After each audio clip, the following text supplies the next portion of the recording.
Hello everyone. இந்த வீடியோவில் நம்ம சிஎம்ஏ இன்டர் இன்கம் டேக்ஸில் சேலரி சாப்டர் வந்து கண்டினியூ பண்ண போகிறோம். ஸோ நெக்ஸ்ட் நம்ம பார்க்க போகிற டாபிக் வந்து பர்க்விசிட்ஸ்.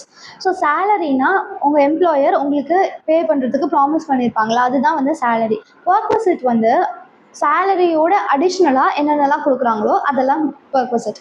ஃப்ரீ காரு, ஃப்ரீயாக வீடு, ஃப்ரீயாக ஃபோன், கிளப்பு மெம்பர்ஷிப்பு, அப்புறம் வந்து உங்களோட ஸ்கூல் ஃபீஸை வந்து உங்களுடைய சில்ட்ரனோட ஸ்கூல் ஃபீஸை உங்கள் எம்ப்ளாயரே பே பண்ணுறது, அதெல்லாம் வந்து ஒரு எக்ஸ்ட்ரா பெனிஃபிட். அதுதான் வந்து பர்க்விசிட். ஸோ பர்க்விசிட் அப்படின்னா என்னது? பர்க்விசிட்னா ஒரு எக்ஸ்ட்ரா பெனிஃபிட். சரியா?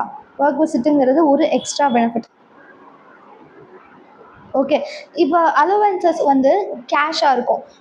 ஹவுஸ் ரெண்ட் அலவன்ஸ் அப்படிங்கிற மாதிரி. இதில் வந்து ஹவுஸ் ரெண்ட் அலவன்ஸ்க்கு பதிலாக உங்களுக்கு ஒரு வீடையே வந்து கொடுத்துருவாங்க. அந்த வீடை வந்து ரெண்ட் இல்லாமல் கொடுப்பாங்க, இல்லைன்னா ஒரு கன்செஷனல் ரெண்ட்டில் கொடுப்பாங்க. ஸோ அதுதான் வந்து perquisite. Any casual emoluments or benefits attached to an office or position in addition to salary or wages, okay, which is available by an employee. So perquisite அப்படின்னா அது பர்க்விசிட்டுக்கு என்னென்ன கண்டிஷன்லாம் இருக்கணும்? ஃபர்ஸ்ட் வந்து allowed by an employer to his employee or member of household. Okay, so perquisite வந்து ஒரு employer அவங்களோட எம்ப்ளாயிக்கு கொடுக்கணும். எம்ப்ளாயர் வந்து அந்த பர்க்விசிட்டை எம்ப்ளாயிக்கு கொடுக்கணும், இல்லைனா இந்த எம்ப்ளாயியோட member of his household. Okay, member of his ஹவுஸ் ஹோல்டுக்கு வந்து கொடுக்கணும். மெம்பர் ஆஃப் ஹவுஸ் ஹோல்டுக்கு கொடுக்கணும். அப்போ தான் வந்து பர்க்விசிட். ஓகேவா? நெக்ஸ்ட் கண்டிஷன் வந்து என்னென்னா, இதனால அவங்களுக்கு அந்த ஒரு எம்ப்ளாயிக்கு வந்து அட்வான்டேஜ் அண்ட் பெனிஃபிட் வந்து கிடைக்குது. Okay, resulting in the nature of personal advantage to the employee. அப்புறம் derived by virtue of employees authority.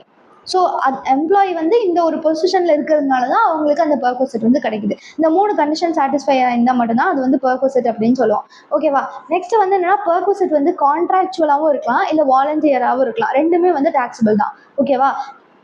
கான்ட்ராக்சுவலானா அந்த எம்ப்ளாயரும் வந்து ஒரு எம்ப்ளாய்மெண்ட் கான்ட்ராக்டில் என்டர் ஆயிருப்பாங்களே, அப்போ வந்து அந்த கான்ட்ராக்ட் படி உங்களுக்கு இந்த மாதிரி பர்க்விசிட் கொடுப்போம் அப்படின்ட்டு அப்பயே அவங்க டிசைட் பண்ணியிருக்கலாம். அதுதான் கான்ட்ராக்சுவல். இல்லை வாலண்டரி கான்ட்ராக்டில் அந்த மாதிரி அவங்க எந்த அக்ரிமெண்ட்டுமே பண்ணலை, ஆனால் எம்ப்ளாயரே வந்து வாலண்டியராக ஏதாவது ஒரு பர்க்விசிட் கொடுக்குறாங்க. எப்படி வேணாலும் இருக்கலாம், ரெண்டுமே வந்து டாக்ஸபிள். ஓகே, ஸோ இது வந்து unauthorized advantage taken by an employee without his employer's sanction cannot be considered as a perquisite under the head salary, but it shall be taxable as income from other sources. Unauthorised employer வந்து அப்படி பண்ணலாம் அப்படின்னு சொல்லவே இல்லை. எம்ப்ளாயியே வந்து advantage எடுத்துக்கிறாங்க. இப்போ எக்ஸாம்பிளுக்கு ஒரு ஆஃபீஸில் ஒரு கெஸ்ட் ஹவுஸ் வந்து இருக்குது. அந்த கெஸ்ட் ஹவுஸ் வந்து எதுக்குன்னா, ஏதாவது கிளைண்ட் ஏதாவது வராங்கன்னா அவங்களாம் தங்குறதுக்கு, இல்லைனா அந்த கம்பெனியோடைய டாப் மேனேஜ்மெண்ட் வந்தாங்கன்னா அவங்களாம் தங்குறதுக்காக கெஸ்ட் ஹவுஸ் வந்து வச்சுருக்காங்க. இந்த எம்ப்ளாயி வந்து என்ன பண்ணுறாருன்னா அவரே போய் தங்கிக்கிறாரு சும்மா. அப்படின்னா அந்த பர்க்விசிட் வந்து சேலரியில் டாக்ஸபிள் கிடையாது. ஓகேவா? அன்ஆத்தரைஸ்ட் அட்வான்டேஜ், அந்த எம்ப்ளாயர் சொல்லாமல் எம்ப்ளாயியை அன்ஆத்தரைஸ்டாக அட்வான்டேஜ் வந்து எடுத்துக்கிட்டாங்க அப்படின்னா அது பர்க்விசிட் கிடையாது. ஓகே, ஸோ இந்த 3 கண்டிஷன் எம்ப்ளாயர் வந்து எம்ப்ளாயிக்கோ இல்லை அவங்களுடைய ஃபேமிலி மெம்பருக்கோ கொடுத்துருக்கலாம்.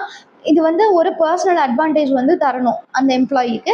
அந்த எம்ப்ளாயியோட அத்தாரிட்டினால எம்ப்ளாயி இந்த ஆஃபீஸில் இந்த பொசிஷனில் அவர் ஒர்க் பண்ணுறதுனால இந்த பர்க்விசிட் வந்து அவருக்கு கிடைக்குது அப்படிங்கிற 3 பாயிண்ட் இருக்கணும். பர்க்விசிட் வந்து கான்ட்ராக்சுவலாகவும் இருக்கலாம், இல்லை வாலண்டியராகவும் இருக்கலாம். ரெண்டுமே வந்து டாக்ஸபிள் தான். ஆனால் அன்ஆத்தரைஸ்டாக அட்வான்டேஜ் எடுத்துட்டா அது வந்து சேலரியில் டாக்ஸபிள் கிடையாது, இன்கம் ஃப்ரம் அதர் சோர்சஸில் டாக்ஸபிள். பர்க்விசிட் வந்து farmer employee, ஃபார்மர்னா past.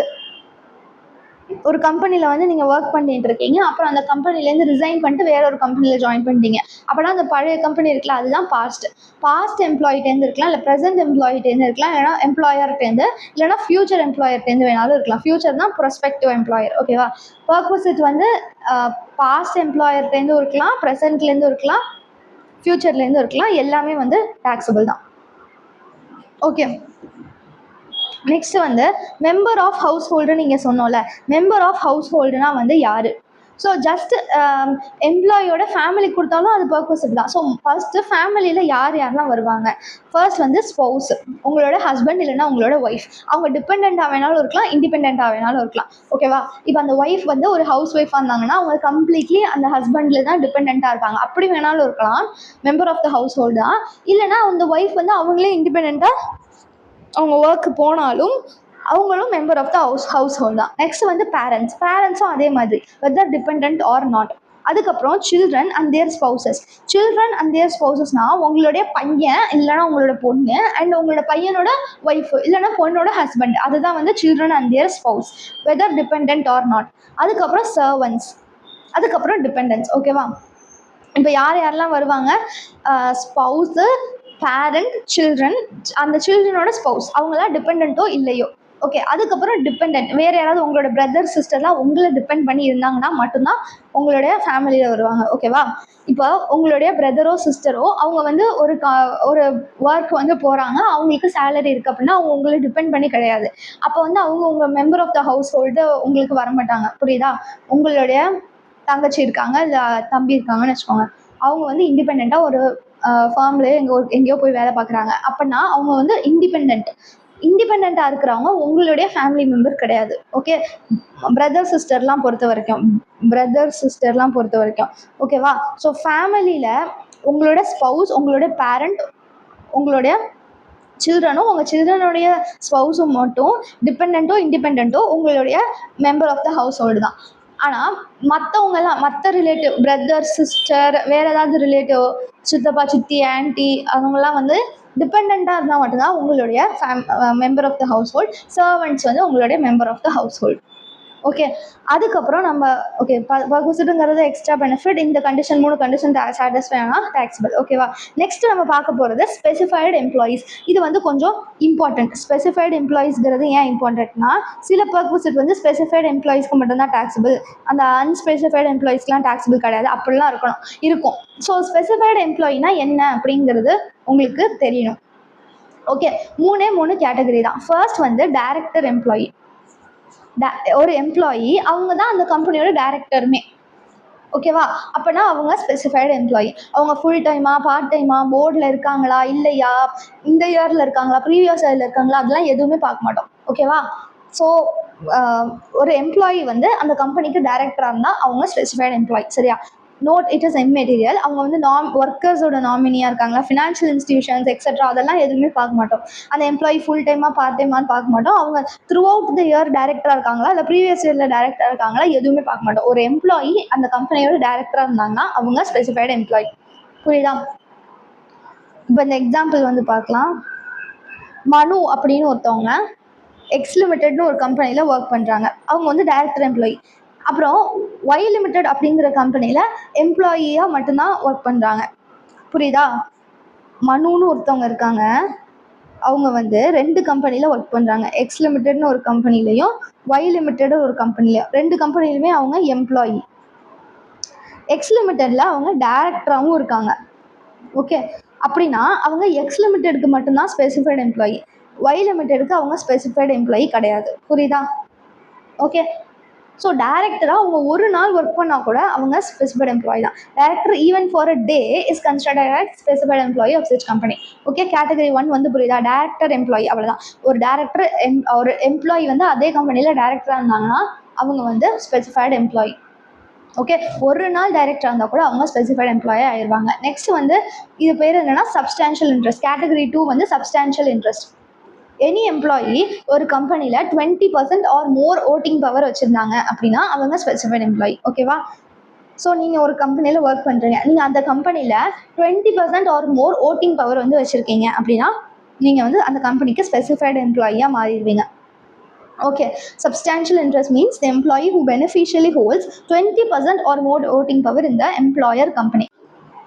Such employee shall be treated as specified employee of that company only. நீங்கள் எந்த கம்பெனியில் சப்ஸ்டான்ஷியல் இன்ட்ரெஸ்ட் வச்சுருக்கீங்களோ, சப்ஸ்டான்ஷியல் இன்ட்ரெஸ்ட்னா 20% ஒரு மோர் ஓட்டிங் பவர் வச்சுருக்கீங்களோ, நீங்கள் அந்த கம்பெனிக்கு மட்டும்தான் ஸ்பெசிஃபைடு எம்ப்ளாயியாக ட்ரீட் பண்ணுவோம். அப்புறம் இது வந்து பெனிஃபிஷியல் ஓனர்ஷிப் தான் பார்க்குறோம், லீகல் ஓனர்ஷிப் பார்க்குறது இல்லை.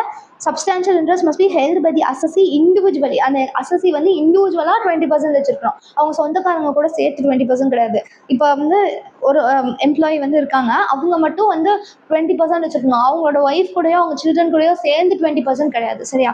மிஸ்டர் மோகன் holds 18% equity share of X limited and his wife holds 7% equity share of the same company. In this case mister மோகன் will not be treated as specified employee. ஏன்னா அவர் மட்டும் தனியாக பார்க்கும்போது 18% தானே இருக்குது, 20% இல்லை, அதனால கம்பைண்டாக பார்க்கக்கூடாது, இண்டிவிஜுவலாக தான் வந்து பார்க்கணும். சரியா? ஸோ 2 கேட்டகரி வந்து பார்த்துட்டோம். யார் யாரெல்லாம் ஸ்பெசிஃபைட் எம்ப்ளாயின்னு. ஃபர்ஸ்ட் வந்து டைரக்டர் எம்ப்ளாயி, செகண்ட் வந்து 20% ஆர் மோர் ஓட்டிங் பவர் வச்சிருக்காங்க. தேர்ட் வந்து சேலரி வந்து ஒரு வருஷத்துக்கு 4 லட்ச ரூபாயை விட அதிகமாக இருக்குது. Okay, any employee whose aggregate salary from all employers together exceeds 4 lakhs per annum. இப்போ ஒரு ஆள் நிறைய கம்பெனியில் ஒர்க் பண்ணுறாங்கன்னா அந்த எல்லா சேலரியும் ஆட் பண்ணி மொத்தமாக வர சேலரியை கண்டுபிடிக்கணும். சரியா? இன்கம் ஃப்ரம் சேலரிஸ் இருக்குல்ல, அந்த ஹெட்டில் அவங்க எவ்வளோ இன்கம் அப்படின்னு தான் பார்க்கணும். இந்த கம்பெனிலேருந்து எவ்வளோ இன்கம்னு பார்க்கக்கூடாது. மொத்தமாக total salary from all employers together exceeds 4 lakhs அப்படின்னு பார்க்கணும்.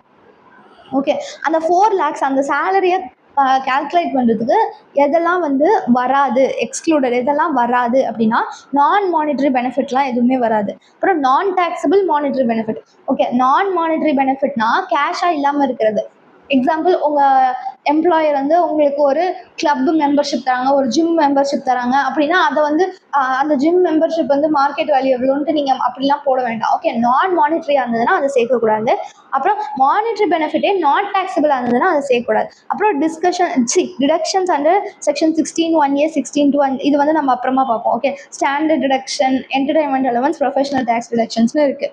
அதெல்லாம் சேர்க்கக்கூடாது. அதுக்கப்புறம் employers contribution to provident fund சேர்க்கக்கூடாது. எம்ப்ளாயீஸ் கான்ட்ரிபியூஷனை வந்து சேர்க்கலாம். சரியா?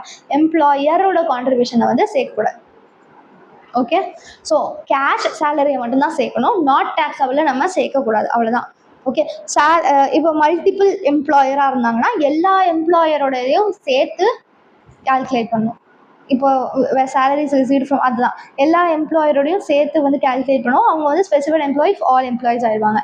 இப்போ mister Rohan is working with X and co and Y limited. 2 கம்பெனியில் ஒர்க் பண்ணுறாங்க. His taxable monetary salary from X and Co is 2,36,000 and from Y Limited is 2,45,000. இது ரெண்டுத்தையும் ஆட் பண்ணால் 4 lakhs விட அதிகமாக இருக்குல்ல, அதனால அவங்க 2 கம்பெனிக்குமே ஸ்பெசிஃபைட் எம்ப்ளாயி ஆகிடுவாங்க. சரியா? Even DA not forming a part of salary for retirement benefit shall be included in salary while determining the above limit. அது நாட் ஃபார்மிங் பார்ட் அப்படிங்கிற ரிட்டைர்மெண்ட் பெனிஃபிட்னு இருந்தாலும் அது மானிட்டரி தானே, அதனால அதையுமே வந்து நம்ம இதில் சேர்த்துக்குவோம். ஓகேவா? ஸோ டைரக்டர் எம்ப்ளாயி, அப்புறம் சப்ஸ்டான்ஷியல் இன்ட்ரெஸ்ட் வச்சுருக்கிறவங்க, salary exceed 4 lakhs per annum இருக்கிறவங்க, அவங்களாம் வந்து என்னது ஸ்பெசிஃபைடு எம்ப்ளாயி. ஓகே, ஸோ அவ்வளோதான். இப்போ நீங்கள் இன்ட்ரொடக்ஷன் பர்க்விசிட்ஸ்க்கு இன்ட்ரொடக்ஷன் வந்து அவ்வளோதான். இப்போ ஒரு பர்க்விசிட்டாக வந்து நம்ம பார்க்கலாம். சரியா? ஃபர்ஸ்ட் வந்து rent free accommodation. Okay, rent free accommodation அப்படின்னா உங்களுக்கு வந்து ஒரு வீடு தராங்க, அந்த வீட்டுக்கு நீங்கள் ரெண்ட் வந்து பே பண்ண வேண்டாம். அதுதான் ரெண்ட் ஃப்ரீ அக்காமடேஷன். அந்த ரெண்ட் ஃப்ரீ அக்காமடேஷன் எப்படி இருக்கலாம்னா அன்ஃபர்னிஷ்ட் அக்காமடேஷன். இது ஆக்சுவலாக இந்த பிக்சர் வந்து வராது. ஓகே, ஸோ இது வந்து கட்டிடம் மாதிரி இருக்குது, கட்டிட்டு இருக்கிற மாதிரி இருக்குது. அந்த மாதிரி இல்லை. உங்களுக்கு வந்து ஒரு வீடு தராங்க, அந்த வீட்டில் சோஃபா, சேர், டேபிள் எதுவுமே வந்து அந்த வீட்டில் வந்து இருக்காது. அதுதான் ரெண்ட் ஃப்ரீ அன்ஃபர்னிஷ்ட் அக்காமடேஷன். ஃபர்னிச்சர் எதுவுமே இல்லாமல். ஓகேவா?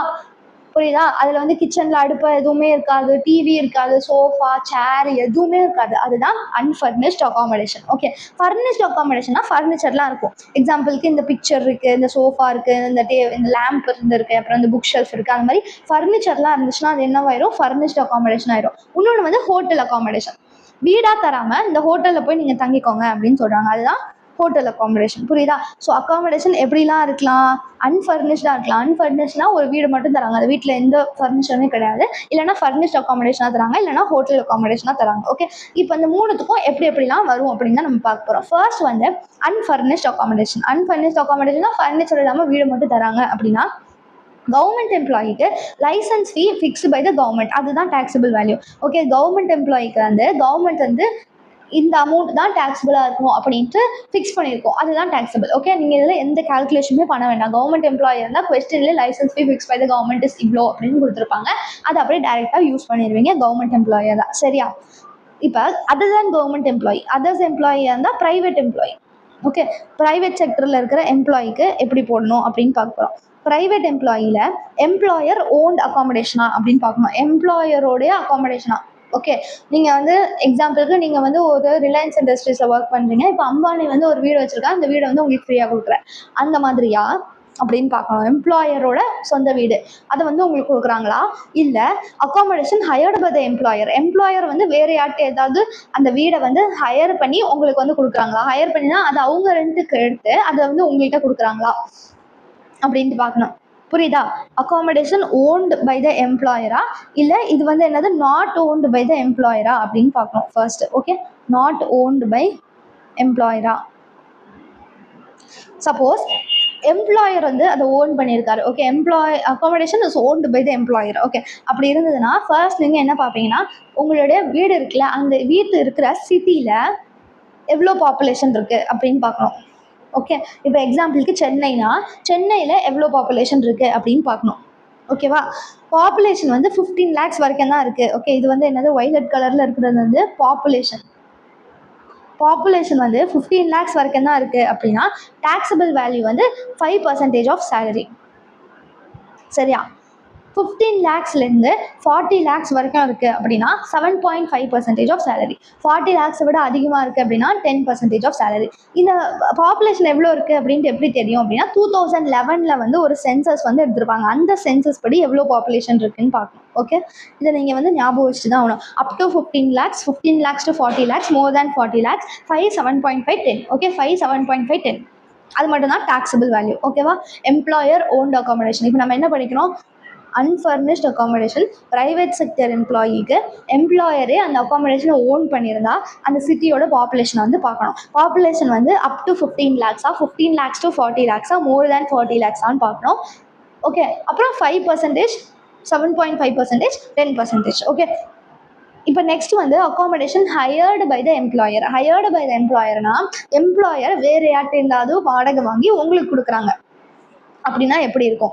taxable வேல்யூ வந்து rent paid by employer or 10% of salary whichever is lower. புரியுதா?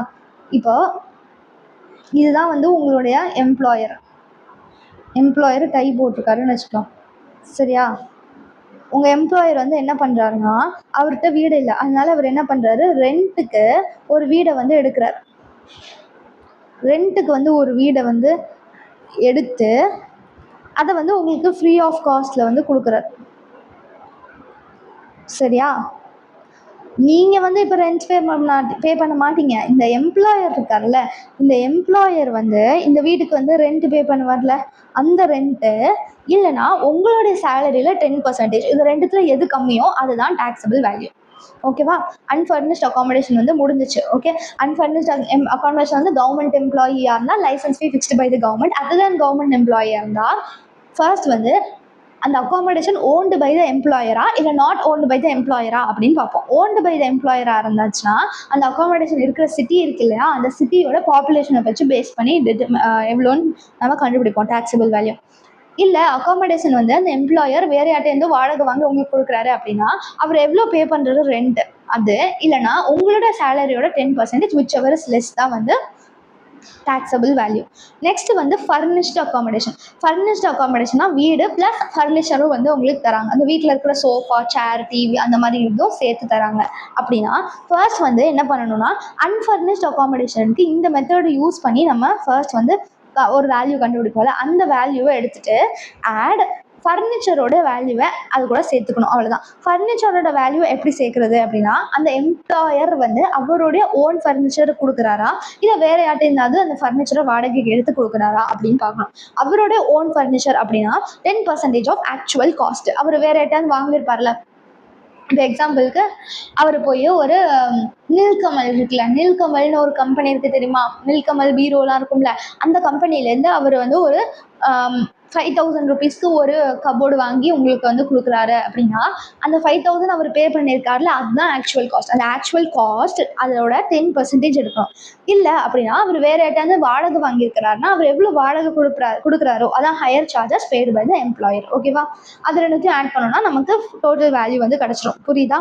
அன்ஃபர்னிஷ்ட் அகாமடேஷனோட வேல்யூ நம்ம மேலே இருக்கிற மெத்தட் யூஸ் பண்ணி டிட்டர்மைன் பண்ணுவோம்ல, அதை போட்டுட்டு ஃபர்னிச்சரோட வேல்யூவை ஆட் பண்ணிக்கணும். எப்படி ஆட் பண்ணணும்? அந்த ஃபர்னிச்சர் எம்ப்ளாயர் வந்து சொந்தமாக அவரோடது தான் அப்படின்னா 10% ஆஃப் ஆக்சுவல் காஸ்ட்.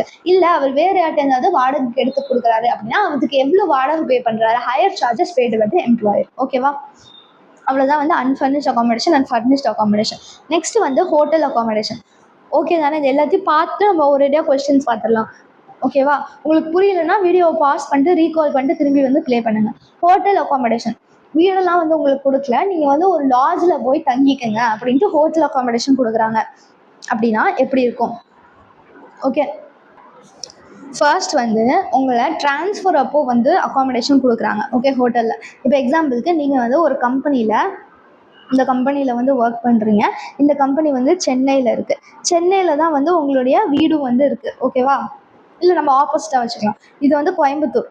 ஓகே, கோயம்புத்தூரில் தான் வந்து உங்களுடைய வீடு வந்து இருக்குது. நீங்கள் வந்து கோயம்புத்தூரில் ஒரு கம்பெனியில் வந்து ஒர்க் பண்ணுறீங்க. கோயம்புத்தூரில் தான் உங்களோட வீடும் வந்து இருக்குது.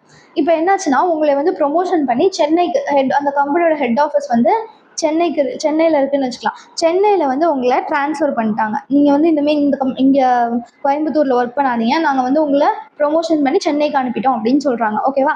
சென்னையில் வந்து நீங்கள் வீடு பார்க்கணும். இனிமேல் தான் புதுசாக பார்க்கணும். உங்கள்கிட்ட கோயம்புத்தூரில் மட்டும்தான் உங்களோட சொந்த வீடு வந்து இருக்குது.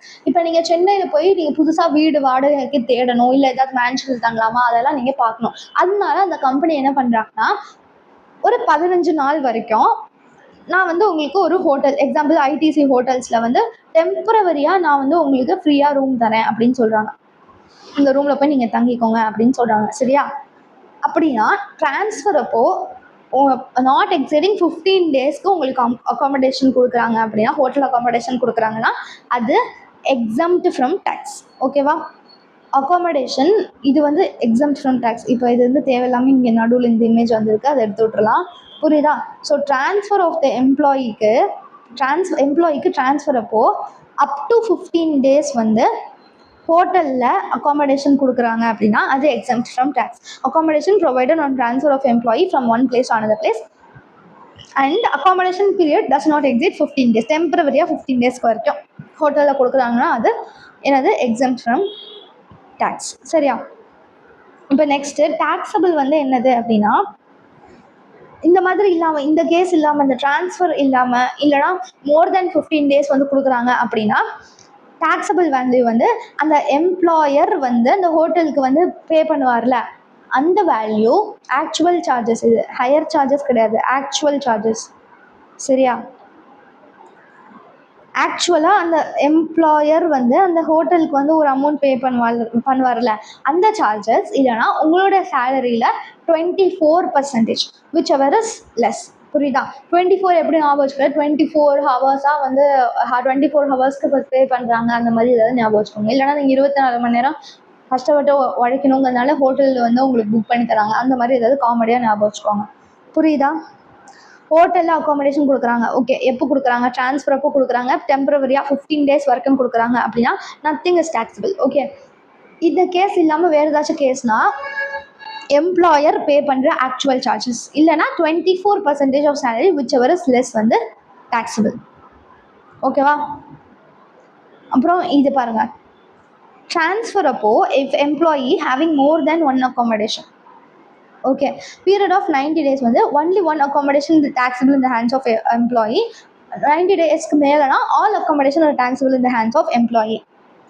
இப்போ இதுக்கு என்ன அர்த்தம்னா, நீங்கள் வந்து சென்னையில் இருக்கீங்களா, ஃபஸ்ட்டு கோயம்புத்தூரில் இருக்கீங்களா, கோயம்புத்தூரில் உங்களுக்கு வீடு இல்லைன்னு வச்சுக்கலாம். கோயம்புத்தூரில் வந்து உங்களுக்கு ஒரு ரெண்ட் ஃப்ரீ அகாமடேஷன் வந்து அந்த எம்ப்ளாயர் வந்து கொடுத்துருக்காங்க. ஓகே, இது என்னது? இது வந்து ஒரு ரெண்ட் ஃப்ரீ அகாமடேஷன். ஓகேவா?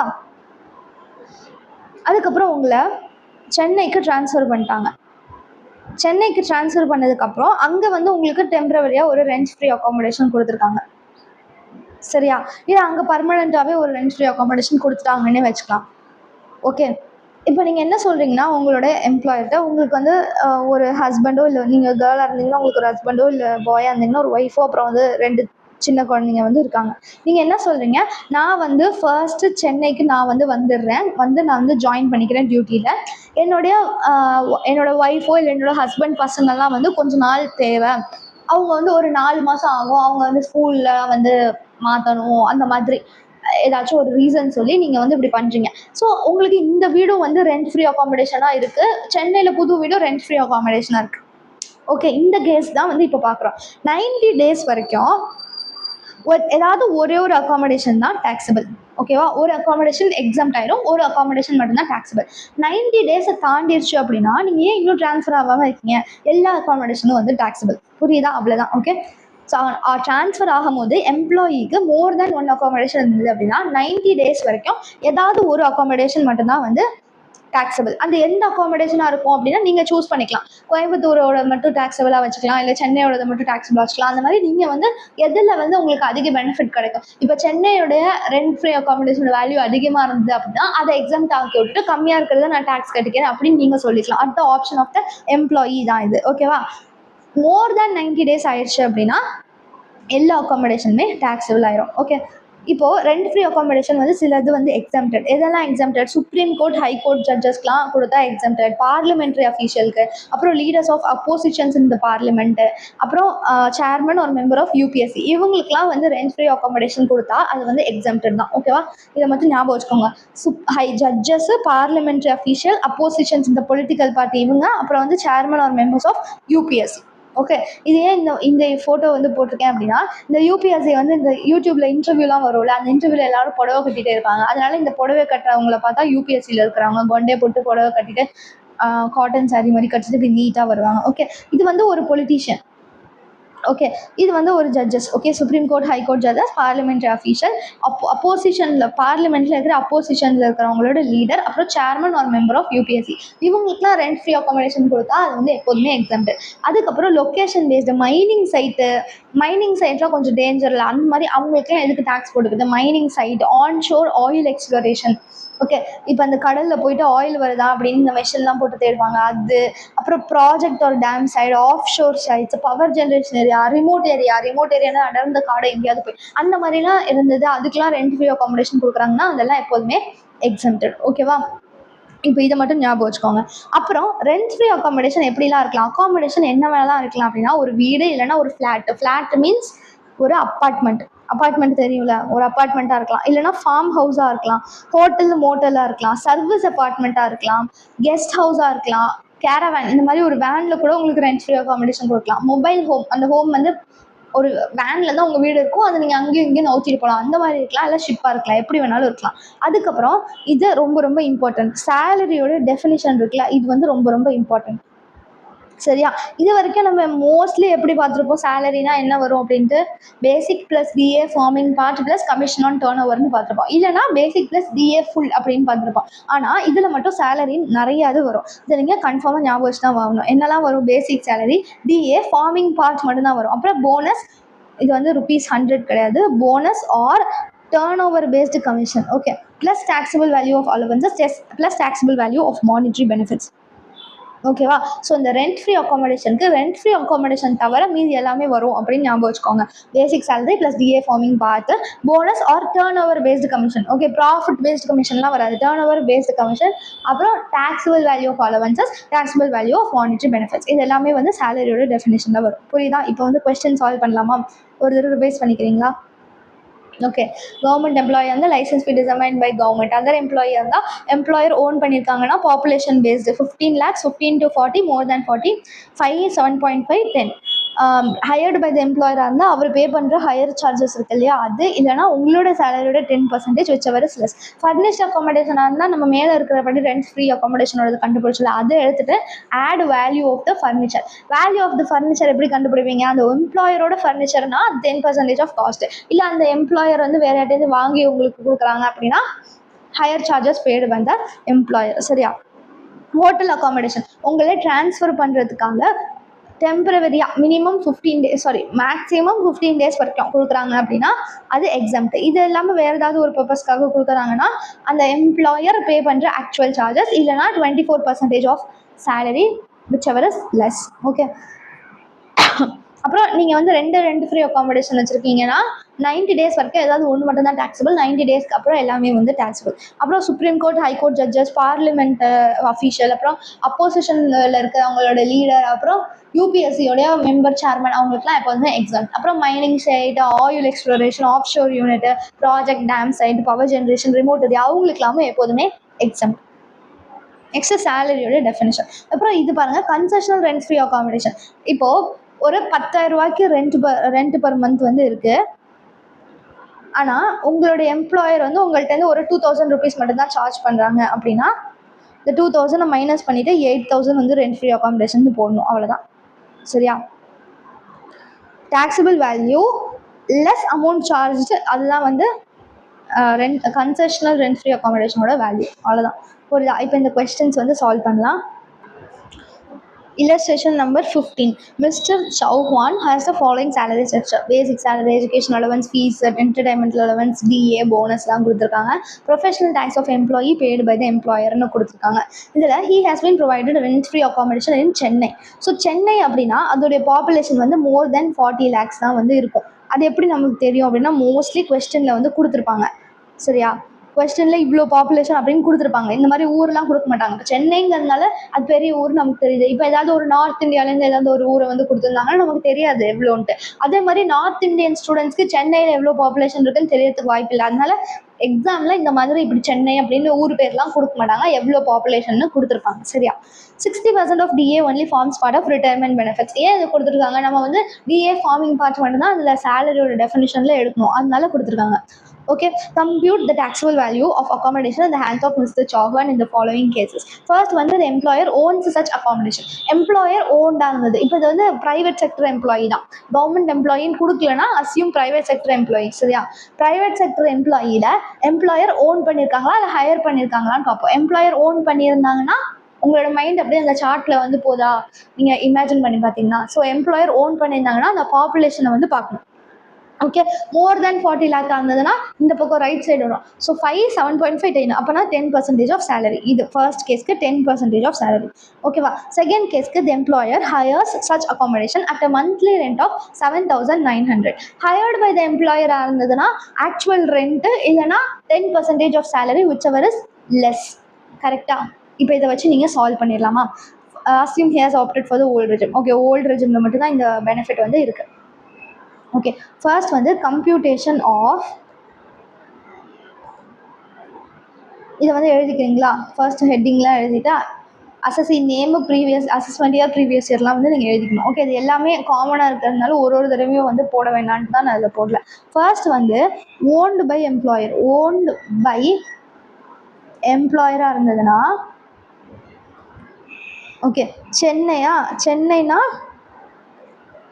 population more than 40 lakhs. Population more than 40 lakhs. Hence, taxable value is equal to 10% of salary. இப்போ salary வந்து என்ன அப்படின்னு நம்ம ஒர்க்கிங் நோட் போட்டு கண்டுபிடிப்போம். ஓகே, இஸ் ஈக்குவல் டு ருபீஸ்னு ஆன்சர் வந்து எழுதிடுவோம். செகண்ட் ஒன் வந்து என்னது? Hired by the employer. Hired by the employer. Hired by employer இருந்ததுன்னா taxable value வந்து least of whichever is less of taxable value is least of first one வந்து என்னது?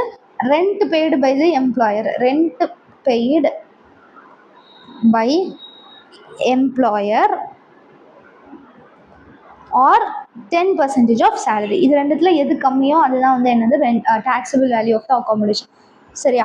இப்போ வந்து உங்களுக்கு ஆன்சர் கிடச்சிடும், அவ்வளோதான். இப்போ முதல்ல நம்ம சேலரினா என்ன அப்படிங்கிறத ஒரு ஒர்க்கிங் நோட்டில் போடணும். ஓகே, சேலரி ரெண்ட் ஃப்ரீ அகாமடேஷனுக்கு சேலரினா என்னது? ரெண்ட் ஃப்ரீ அகாமடேஷன் தவிர மீதி எல்லாமே வந்து சேலரியில் வந்து வரும். ஃபர்ஸ்ட் வந்து பேசிக் சேலரி 75,000 பர் மந்த்னு கொடுத்துருக்காங்க. நம்ம வந்து இயருக்கு வந்து எடுக்கணும்.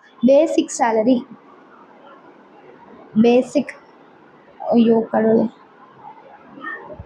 பேசிக் சேலரி வந்து 75,000 இன்டூ 12. கால்குலேட்டரில் போடணும்னா 75,000 இன்டூ 12னா 9 lakhs வந்து வருது. ஓகேவா? 9 lakhs. நெக்ஸ்ட் வந்து எஜுகேஷன் அலவன்ஸ். இப்போது இதெல்லாம் இருக்குல்ல, ஃபர்ஸ்ட் வந்து நம்ம அலவன்ஸ்லாம் தனியாக போட்டுக்கலாம். இப்போ இதெல்லாம் டாக்ஸபிள் வேல்யூ மட்டும்தான் எடுக்கணும். ஸோ நீங்கள் அலவன்சஸ் படிச்சிருந்தா மட்டும்தான் உங்களால் இந்த கொஸ்டினை சால்வ் பண்ண முடியும். ஓகே, ஸோ அலவன்சஸ் அப்புறமா போட்டுக்கலாம். அலவன்ஸ் இல்லாமல் ஃபீஸ் இருக்குது, அப்புறம் என்ன இருக்குது? போனஸ் இருக்குது. ஃபீஸையும் போனஸையும் ஃபஸ்ட்டு போட்டுக்கலாம். Fees bonus. ஃபீஸ் வந்து 5,000 per annum கொடுத்துருந்தாங்க. ஸோ 5,000 பர் மந்த்து கொடுத்துருக்காங்களா பர் ஆனம் கொடுத்துருக்காங்களான்னு கேர்ஃபுல்லாக பார்த்துட்டு போடணும். ஓகே, போனஸ் வந்து 10,000 per annum. Annum means one இயர்க்கு. மந்த்துன்னு கொடுத்துருந்தாங்கன்னா இன்டூ 12 போடணும். ஆனம்னு கொடுத்துருந்தாங்கன்னா இன்டூ 12 போடக்கூடாது. சரியா? இப்போ வந்து வேறு ஏதாவது அலவன்ஸ் அல்லாமல் வேறு ஏதாச்சும் இருக்கா? வேறு எதுவும் இல்லை. அலவன்சஸ் வந்து இப்போ போடலாம். ஓகே, அலவன்சஸில் ஃபர்ஸ்ட் வந்து இந்த பக்கம் டிஏ இருக்குது. டிஏ 3000 பர் மந்த்னு கொடுத்துருக்காங்க. டிஏலாம் வந்து ஃபுல்லி டேக்ஸபிள் தான். அலவன்சஸில் DA 3000 per month. Okay, 3000 into 12 போட்டோன்னா ஓகே. இதில் டிஏல கீழே பாருங்கள், டிஏல 60% of DA only forms part of retirement benefit. So retirement பெனிஃபிட்ல எது பார்ட்டோ அது மட்டும்தான் நம்ம வந்து இதில் எடுத்துக்கணும். சரியா? DA forming part of retirement benefit மட்டும்தான் சேலரியோட டெஃபினேஷனில் வரும். பாருங்க, DA forming part of retirement benefits மட்டும்தான் சேலரியோட டெஃபினேஷனில் வந்து வரும். அதனால 60% ஆஃப் டிஏன் மட்டும்தான் ஃபார்மிங் பார்ட் ஆஃப் ரிட்டையர்மெண்ட் பெனிஃபிட்னு கொடுத்துருக்காங்க. அதனால இதில் 60% மட்டும்தான் நம்ம எடுக்கணும். சரியா? 3000 இன்டூ 12 இன்டூ 60% போட 21,600 வந்து வருது. ஸோ இன்னர் காலமில் போட்டுக்கலாம். அலவன்சஸ் எல்லாத்தையும் ஆட் பண்ணிவிட்டு கடைசியாக அந்த பக்கம் போட்டுக்கலாம். சரியா? நெக்ஸ்ட்டு வந்து டிஏ போட்டாச்சு. ஓகே, இது போட்டாச்சு, இது போட்டாச்சு, இது போட்டாச்சு, இது போட்டாச்சு. நெக்ஸ்ட் வந்து education allowance 500 per month. So education allowance வந்து அதுக்கு ஒரு எக்ஸாம்ஷன் வந்து இருக்குது, தெரியுமா? எஜுகேஷன் அலவன்ஸில் ஆக்சுவல் எஜுகேஷன் அலவன்ஸ் ரிசீவ்டு இல்லைனா 100 per month maximum of 2 children, அவ்வளோதான் நம்ம எக்ஸாம்ஷன் வந்து எடுக்க முடியும். ஸோ 500 per month வந்து எடுத்திருக்காங்க. எஜுகேஷன் அலவன்ஸ் வந்து அவங்க எவ்வளோ எடுத்திருக்காங்கன்னா 500 per month வந்து அவங்க வந்து ரிசீவ் பண்ணியிருக்காங்க. எஜுகேஷன் அலவன்ஸ் 500 per monthனா 500 இன்டூ 12 6000 வருமா? லெஸ் எக்ஸாம்ஷன் வந்து அவங்களுக்கு 3 குழந்தை இருந்தாலும் நம்ம 2 குழந்தைங்களுக்கு மட்டும்தான் தருவோம். கரெக்டாக? எக்ஸாம்ஷன் வந்து 200 per month, sorry 100 per month maximum of 2 children. சரியா? 100 வந்து 2 குழந்தைங்களுக்கு, பர் மந்த் வந்து 100னால ஒரு இயருக்கு இன்ட்டு 12 வந்து போடுவோம். 2400 சப்ராக்ட் பண்ணுங்க. 6000 மைனஸ் 2400 போட்டால் 3600 வருது. 3600 தான் டேக்ஸபிள். ஓகே, ஸோ எஜுகேஷன் அலவன்ஸ்லாம் நீங்கள் படிச்சிருக்கணும், படித்தா மட்டும்தான் இப்போ தெரியும். நெக்ஸ்ட் வந்து என்டர்டைன்மெண்ட் அலவன்ஸ். என்டர்டைன்மெண்ட் அலவன்ஸ்லாம் ஃபுல்லி டேக்ஸபிள் தான். 1000 per month கொடுத்துருக்காங்க. என்டர்டைன்மெண்ட் அலவன்ஸ்லாம் ஃபுல்லி டேக்ஸபிள் தான். கவர்மெண்ட் எம்ப்ளாய்க்கு மட்டும் டிடக்ஷன் இருக்குது, அதை நம்ம லாஸ்ட்டாக பார்ப்போம். என்டர்டைன்மெண்ட் அலவன்ஸ் வந்து ஃபுல்லி டேக்ஸபிள். 1000 per month, அப்போ 1000 இன்டூ 12,000. சரியாப்பா? நெக்ஸ்ட் என்ன கொடுத்துருக்காங்க? Professional tax of a employee paid by the employer அப்படின்னு கொடுத்துருக்காங்க. இது வந்து ப்ரொஃபஷனல் டேக்ஸ் வந்து லாஸ்ட்டாக ப்ரொஃபஷனல் டேக்ஸ் வந்து ஒரு perquisite. Okay, professional tax paid on behalf of the எம்ப்ளாயிங்கிறது வந்து ஒரு பர்பஸட். லாஸ்ட்டாக டிடக்ஷன் வந்து எடுத்துப்போம். ஓகே, இது வந்து ஒரு பர்பஸிட்டுங்கிறதுனால பர்பஸிட்டில் அதை சேர்த்துக்கக்கூடாது. ஓகே, பர்பஸிட் தவிர மீதி எல்லாத்தையும் சேர்த்துக்கணும். Basic DA forming part of retirement benefit, அப்புறம் commission based turnover, fees, bonus, அப்புறம் டாக்ஸபிள் வேல்யூ ஆஃப் அலவன்சஸ், அதெல்லாம் எடுத்துக்கணும். சரியா? பர்பஸிட் வந்து எடுக்கக்கூடாது. இது வந்து ப்ரொஃபஷனல் டேக்ஸுங்கிறது ஒரு பர்பஸிட்டுங்கிறனால அதை வந்து இதில் சேர்க்கக்கூடாது. சரியா? இப்போ இதெல்லாத்தையும் ஆட் பண்ணுங்கள். 3600 + 12,000 + 21,600 போட்டால் 37,200 வருது. 37,200 + 10,000 + 5,000 + 9 lakhs போட்டால் 952200 952200 வருது. இதுதான் வந்து சேலரி. 952200. இப்போ இங்கே வந்து 952200க்கு 10%, 95,220. ஓகே, அதுதான் வந்து இந்த ஃபர்ஸ்ட் கேஸில் taxable value. நெக்ஸ்ட் இதில் வந்து rent paid minus 10 rent paid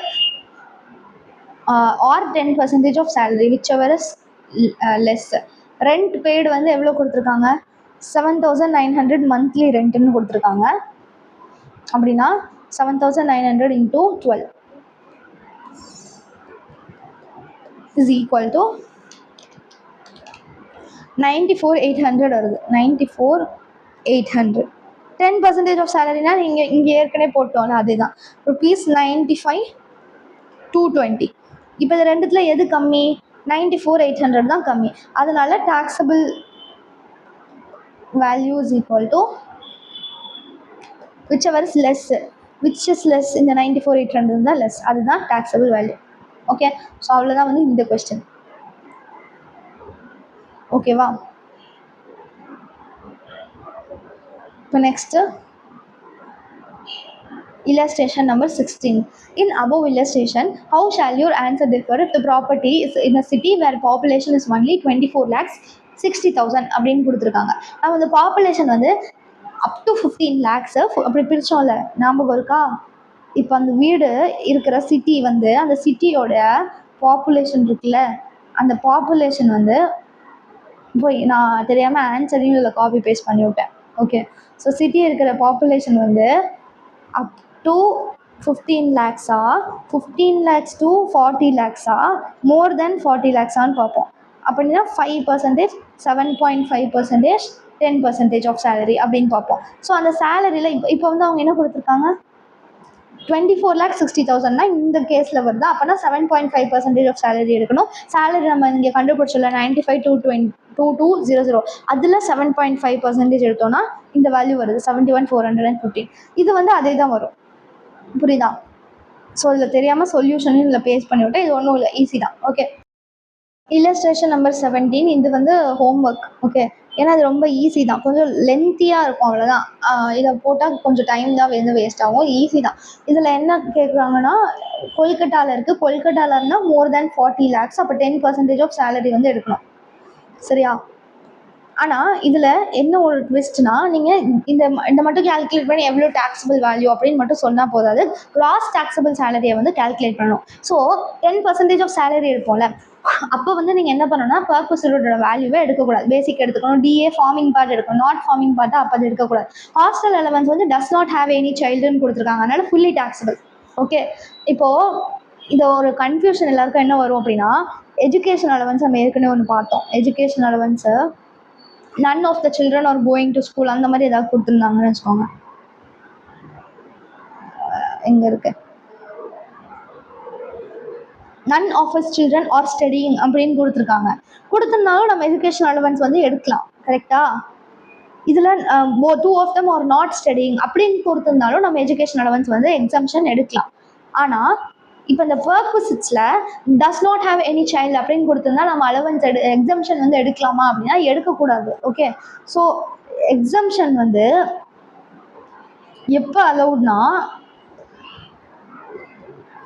none of the children studying, none of children studying அப்படின்னு கொடுத்துருந்தா அவங்க குழந்தை இருந்தால் போதும், குழந்தை படிக்கணும், ஹாஸ்டல் போகணும் அப்படிலாம் அர்த்தம் இல்லை. குழந்தை இருந்தாலும் நீங்கள் எஜுகேஷன் அலவன்ஸ், ஹாஸ்டல் அலவன்ஸ் எடுக்கலாம். none of children studying கொடுத்துருந்தாலும் நீங்கள் அலவன்ஸ் எடுக்கலாம். எக்ஸம்ஷன் வந்து எப்போ எடுக்கக்கூடாதுன்னா, குழந்தையே இல்லை அப்படின்னா எக்ஸம்ஷன் எடுக்கக்கூடாது. நோ சைல்டுனா நோ எக்ஸம்ஷன், நோ சைல்டுனா நோ எக்ஸம்ஷன், புரியுதா? இப்போ இதில் டஸ் நாட் ஹேவ் எனி சைல்டுனா அவங்களுக்கு எக்ஸம்ஷனே கிடையாது. அப்போ 1000 into 12, 12,000 fully taxable. Okay, so first வந்து salary for the purpose of salary for rent free அக்காமடேஷனுக்கு எதெல்லாம் எடுக்கணும் அப்படின்னு நான் சொல்கிறேன். ஓகே, பேசிக் சேலரி எடுக்கணும். டியர்னஸ் அலவன்ஸ் ஃபார்மிங் பார்ட்டாக இருந்தால் மட்டும்தான் நம்ம எடுக்கணும், அது நாட் ஃபார்மிங் பார்ட்டாக அதனால எடுக்கக்கூடாது. Hostel allowance fully taxable, tiffin allowance fully taxable. So allowance படிச்சிருந்தா தான் நீங்கள் வந்து இதை சால்வ் பண்ண முடியும். Okay, tiffin allowance fully taxable. Transport allowance வந்து எப்போ வந்து எக்ஸாம்ட், யாருக்கு வந்து எக்ஸாம்ட், டிஃப்ரெண்ட்லி ஏபிள்டு எம்ப்ளாயிஸ்க்கு மட்டும் தான் எக்ஸாம்ட். ஓகே, இவங்க டெஃப், பிளைண்ட் அந்த மாதிரி எதுவுமே கொடுக்கல. ஒன்று பிளைண்ட், டெஃப், ஹேண்டிகேப், டம்ப் அந்த மாதிரி எதுவுமே கொடுக்கல. டிஃப்ரெண்ட்லி ஏபிள்டு பர்சனுக்கு மட்டும் தான் எக்ஸாம்ட். இவங்க வந்து டிஃப்ரெண்ட்லி ஏபிள்டு பர்சன் கிடையாது, அதனால அவங்களுக்கு ஃபுல்லி டேக்ஸபிள். டிஃப்ரெண்ட்லி ஏபிள்டுக்கு மட்டும்தான் எக்ஸாம்ட். 200 per month, 200 into 12 போட்டிங்கன்னா எவ்வளோ வரும், 2400 ஃபுல்லி டேக்ஸபிள். கமிஷன் வந்து எடுக்கணும், டிரான்ஸ்போர்ட் அலவன்ஸ் எடுக்கணும், போனஸ் எடுக்கணும், கமிஷன் எடுக்கணும். இப்போ இதெல்லாம் வந்து என்னது, பர்க்விசிட்ஸ். இதெல்லாம் பர்க்விசிட்ஸா, அதனால பர்க்விசிட்ஸ்லாம் எடுக்கக்கூடாது. எதுக்கு எடுக்கக்கூடாது? Salary for the purpose of rent free அக்காமடேஷனில் எடுக்கக்கூடாது, புரியுதா? இப்போ இதை போட்டிங்கன்னா உங்களுக்கு ஒரு அமௌண்ட் கிடைக்கல, அதுக்கு 10% எடுக்கணும், புரியுதா? ஓகே, இது எதுவுமே எக்ஸாம்ஷன்லாம் நீங்கள் மைனஸ் பண்ண வேணாம், அப்படியே டேரெக்டாக போடுறது தான். அதனால தான் நான் அதை சால்வ் பண்ணல. ஓகே, அப்படியே போட்டிங்கன்னா 10% எடுக்கணும். ஆனால் இதில் என்ன கொடுத்துருக்காங்கன்னா, she good occupy the same only from 1625 அப்படின்னு கொடுத்துருக்காங்க. 1525 அவங்களுக்கு அந்த ஹவுஸை வந்து கொடுத்துட்டாங்க. ஆனால் ஒரு மாதம் கழிச்சு தான் அவங்க ஆக்குபை பண்ணுறாங்க. அப்போ எத்தனை நாள் அவங்க ஆக்குபை பண்ணுறாங்களோ அதுக்கு மட்டும் தான் நம்ம ரெண்ட் ஃப்ரீ அக்காமடேஷன் டேக்ஸ் அப்படின்னு சொல்லணும். அவங்க வந்து 2 மாதம் ஆக்குபை பண்ணல, ஏப்ரலும் மேவும் ஆக்குபை பண்ணல, ஜூன்லேருந்து ஆக்குபை பண்ணுறாங்க. ஸோ 12ல் 2 போச்சுன்னா 10 மந்த்ஸா, அப்போ 10 மந்த்ஸ்க்கு மட்டும்தான் நம்ம வந்து போடணும். சரியா? ஃபர்ஸ்ட் நீங்கள் என்ன பண்ணுவீங்க, salary for the purpose of rent free accommodation கண்டுபிடிப்பீங்க. அந்த அமௌண்ட்டுக்கு 10% போட்டு இன்ட்டு 10/12 போட்டிங்கன்னா ஒரு அமௌண்ட் வரும். அதுதான் ரெண்ட் ஃப்ரீ அகாமடேஷனோட வேல்யூ. அதுக்கப்புறம் இது எல்லாத்தையும் ஆட் பண்ணி பேசிக்கு இது எல்லாத்தையுமே ஃபுல்லாக எல்லாத்தையும் ஆட் பண்ணி அது கூட ரெண்ட் ஃப்ரீ அகாமடேஷன் இது மொபைல் ஃபோன் எல்லா பர்பஸஸ் எல்லா கொஸ்டின் இருக்க எல்லாத்தையுமே ஆட் பண்ணி நீங்கள் ரெண்ட் ஃப்ரீ அகாமடேஷன் ஒரு அமௌண்ட் கண்டுபிடிச்சிங்களா, அதையும் ஆட் பண்ணிங்கன்னா உங்களுக்கு கிராஸ் சேலரி வரும். புரியுதா? ஃபர்ஸ்ட் வந்து salary for rent free accommodation கண்டுபிடிக்கணும். அதுக்கப்புறம் ரெண்ட் ஃப்ரீ அகாமடேஷனை அந்த சேலரி இருக்குல்ல, அந்த சேலரி இன்டூ இவங்க வந்து கொல்கட்டாங்கனால மோர் தேன் 40 lakhs 10% இன்டூ 10/12 போடணும். எல்லா கொஸ்டினுக்கும் 10/12 போடக்கூடாது. இந்த கொஸ்டினில் இப்படி கொடுத்துருக்கிறதுனால இன்டூ 10/12 போடணும். புரியுதா? அதுக்கப்புறம் ஆட் எவ்ரி திங் இன் கொஸ்டினில் இருக்கிறது எல்லாத்தையும் ஆட் பண்ணணும். டிஏ வந்து ஆட் பண்ணணும். ஓகே, டியர்னஸ் அலவன்ஸ் வந்து இதில் மட்டும்தான் ஆட் பண்ண மாட்டோம், ஏன்னா அது not forming part. Gross taxable salary போடும்போது எல்லாத்தையும் தான் ஆட் பண்ணணும். ஆட் எவ்ரி திங் ப்ளஸ் இப்போ நீங்கள் ஸ்டெப் 2ல் வந்து ரெண்ட் ஃப்ரீ அகாமடேஷன் கண்டுபிடிச்சிங்களா, அது அவ்வளோதான். ஓகே, இது உங்களால் சால்வ் பண்ண முடியுமா? உங்களுக்கு ஏதாவது டவுட் இருந்ததுன்னா கமெண்ட்டில் வந்து சொல்லுங்கள், இல்லைன்னா என்னோட இமெயிலுக்கு வந்து நீங்கள் சால்வ் பண்ண ஃபோட்டோ வந்து எடுத்து அனுப்புங்க. ஓகே, இந்த கொஸ்டின் நீங்களே சால்வ் பண்ணிடலாம். இப்போ illustration number 18. Miss Kushi has the following salary details. Basic salary 6,000 per month, DA 3,000 per month, academic development allowance 1,000 per month, expenditure incurred 700 per month. இந்த academic development allowance அப்படிங்கிறது நம்ம லாஸ்ட்டாக பார்த்தா அந்த அலவன்ஸில் வந்து அந்த ராமுன்னு ஒரு எம்ப்ளாயி இருந்தாங்க, அப்போல்லாம் பார்த்துட்டு கடைசியாக பார்த்தல டேலிலேருந்து சாப்பாக மாறுதுன்னா அவங்களுக்கு வந்து ஒரு ட்ரைனிங் வந்து கொடுக்கணும் அப்படிங்கிறது, அதுதான் அகாடமிக் டெவலப்மெண்ட் அலவன்ஸ். ஓகே, அது வந்து எது எக்ஸாம்ட்டு whichever is less வந்து exempt. அந்த 1,000 per month இல்லைனா 700 per month அப்படின்னா 700 per month வந்து exempt, மீதி வந்து taxable. Entertainment allowance fully taxable தான். Okay, she has been provided with rent free accommodation Purulia அப்படின்னு ஒரு ஊர் கொடுத்துருக்காங்க. அது என்னன்னே எனக்கு தெரியாது ஆக்சுவலாக. புரூலியா அப்படிங்கிற ஊர் எதுனே ஃபர்ஸ்ட் ஆஃப் ஆல் எனக்கு தெரியாது. அவங்களோட பாப்புலேஷன் எவ்வளோ இருக்கும் அப்படிலாம் தெரியாது. சரியா? கொஸ்டின் எக்ஸாமில் இந்த மாதிரி கொடுக்க மாட்டாங்க, என்ன நமக்கே தெரியாத ஊர்லாம் அப்படிலாம் கொடுக்க மாட்டாங்க. இங்கே வந்து அப்படி கொடுத்துருக்காங்க. சரியா? On 1/7/25 she was posted to Kolkata. A new house was allotted to her on same date, but she surrendered her Purulia house only on 31/12/25. அந்த 90 days அது பார்த்தோம்ல, அதுக்காக rent paid by employer for Purulia house 500 per month, while Kolkata house is owned by the employer. இது வந்து இப்போ புருலியாவுக்கு நம்ம பாப்புலேஷனே பார்க்க வேண்டாம். புரியலையா? ஓன்டு பை த எம்ப்ளாயரா ஹையர்டு பை த எம்ப்ளாயரா அப்படின்னு பார்ப்போம். ஓன்டு பை த எம்ப்ளாயரா இருந்ததுன்னா அதுக்கு நம்ம பாப்புலேஷன் பார்ப்போம். ஹையர்டு பை த எம்ப்ளாயரா இருந்ததுன்னா பாப்புலேஷன் பார்க்க மாட்டோம். கரெக்டா? இது hired by the employer. So புருலியாங்கிற ஊரில் எத்தனை பாப்புலேஷன் இருக்குன்னு நமக்கு தேவையே இல்லை. புருலியாங்கிற ஊரில் இருக்கிற ஹவுஸை வந்து எம்ப்ளாயர் அவரோட சொந்த வீடு, அப்படின்னா rent paid by the employer or 10% of salary whichever is less. Okay, Kolkata வந்து ஓன்டு பை த என்னது கரெக்ட் தானே? Rent paid by. Okay, Kolkata house தான் ஓன்டு பை த எம்ப்ளாயர். அப்படின்னா கொல்கட்டாவில் மோர் தென் 40 lakhs, அப்படின்னா 10% ஆஃப் சேலரி வந்து எடுக்கணும். Find her cross taxable salary assuming she has opted for the old regime. இப்போ இந்த கொஸ்டினில் இந்த 90 days வந்து பார்க்கணும்னா அப் டு 90 days இருந்ததுன்னா ஏதாச்சும் ஒன்று மட்டும் தான் டாக்ஸபிள். மோர் தென் 90 days இருந்ததுன்னா ரெண்டுமே டாக்ஸபிள். நம்மளோட இயர் எப்போ ஆரம்பிக்கிறது? 1/4/25 ஆரம்பிச்சு 31/3/26 முடியும். கரெக்டா? இந்த கொஸ்டினில் என்ன கொடுத்துருக்காங்க? 1/7/25 அவங்கள கொல்கட்டாவில் போட்டாங்க. 1/7/25 கொல்கட்டா போயிட்டாங்க. Okay, she was posted to Kolkata. New house further allotted to her, but she surrendered her Purulia house only on 31/12/25. அது புருலியாவா அதை எப்படி ப்ரொனவுன்ஸ் பண்ணணும்னு கூட எனக்கு தெரியல. அவங்க 31/12 தான் புருலியா ஹவுஸை வந்து திருப்பி கொடுத்தாங்க. ஓகே, இதில் வந்து என்னாச்சு, அவங்களுக்கு ட்ரான்ஸ்ஃபர் ஆச்சு. இப்போ தான் அவங்க ஹவுஸை வந்து கொடுக்குறாங்க, ஹவுஸை ஹேண்ட் ஓவர் பண்ணுறாங்கன்னு வச்சுக்கலாம். ஹவுஸ்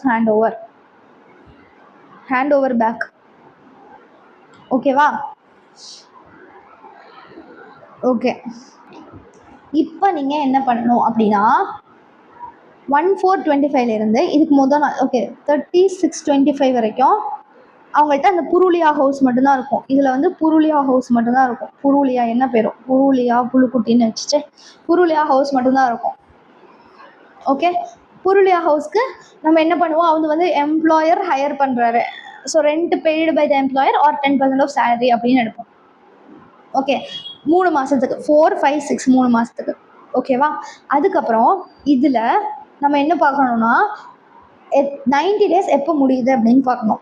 நீங்கள் 90 டேஸை புக்கில் எப்படி கேல்குலேட் பண்ணியிருக்காங்கன்னா 3 monthsன்னு வச்சுருக்காங்க. 3 3s are 9ங்கிறனால 90 days மீன்ஸ் 3 months அப்படின்னு வச்சுருக்காங்க. நம்மளும் அதே எடுத்துக்கோம். ஓகே, ஸோ ஜூலைலேருந்து 3 monthsனால் ஜூலை, ஆகஸ்ட், செப்டம்பர் வரைக்கும் 30th செப்டம்பர் வரைக்கும் தான் 90 days. இதுதான் வந்து என்னது 90 days. அந்த 90 daysக்கு நம்ம 2 வீட்டுமே வந்து இல்லை 90 daysக்கு வந்து ஏதாச்சும் ஒரு வீட்டை வந்து டேக்ஸபிளாக வச்சுக்கலாம். கரெக்டாக?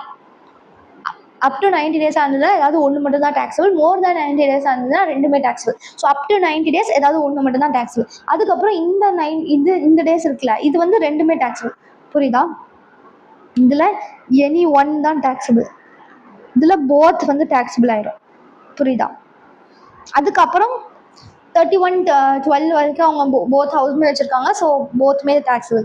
புரியுதா? 1st அக்டோபர்லேருந்து 31st டிசம்பர் வரைக்கும் 2 வீடுமே டேக்ஸபிள். அதுக்கப்புறம் அவங்க கொல்கட்டா வீடு மட்டும்தான் வச்சுருக்காங்க. கொல்கட்டா மட்டும்தான். ஸோ கொஸ்டினில் இருக்கிற இன்ஃபர்மேஷனை நீங்கள் இப்படி தான் படிக்கணும். புரியுதுல இது வரைக்கும்? இது புரியலையான்னு பார்த்தா புரியலையாங்கிற மாதிரியே இருக்குது. ஓகே, 1425லேருந்து 3625 வரைக்கும் இங்கே என்ன கொடுத்துருக்காங்க, அவங்கள எப்போ 1725 தான் கொல்கட்டாவில் போட்டிருக்காங்க. அப்போது 1725 வரைக்கும், அதுக்கு முதல் நாள் வரைக்கும் அவங்க புருலியாவில் தான் இருந்திருக்காங்க. அந்த புருலியாங்கிறதுனால அது ஒன்று மட்டும்தான் டேக்ஸ். அதுக்கப்புறம் ஒரு எம்ப்ளாயிக்கு more than 1 rent free accommodation இருந்ததுன்னா அப் டு 90 days ஏதாச்சும் ஒன்று மட்டும்தான் taxable at the option of the employee.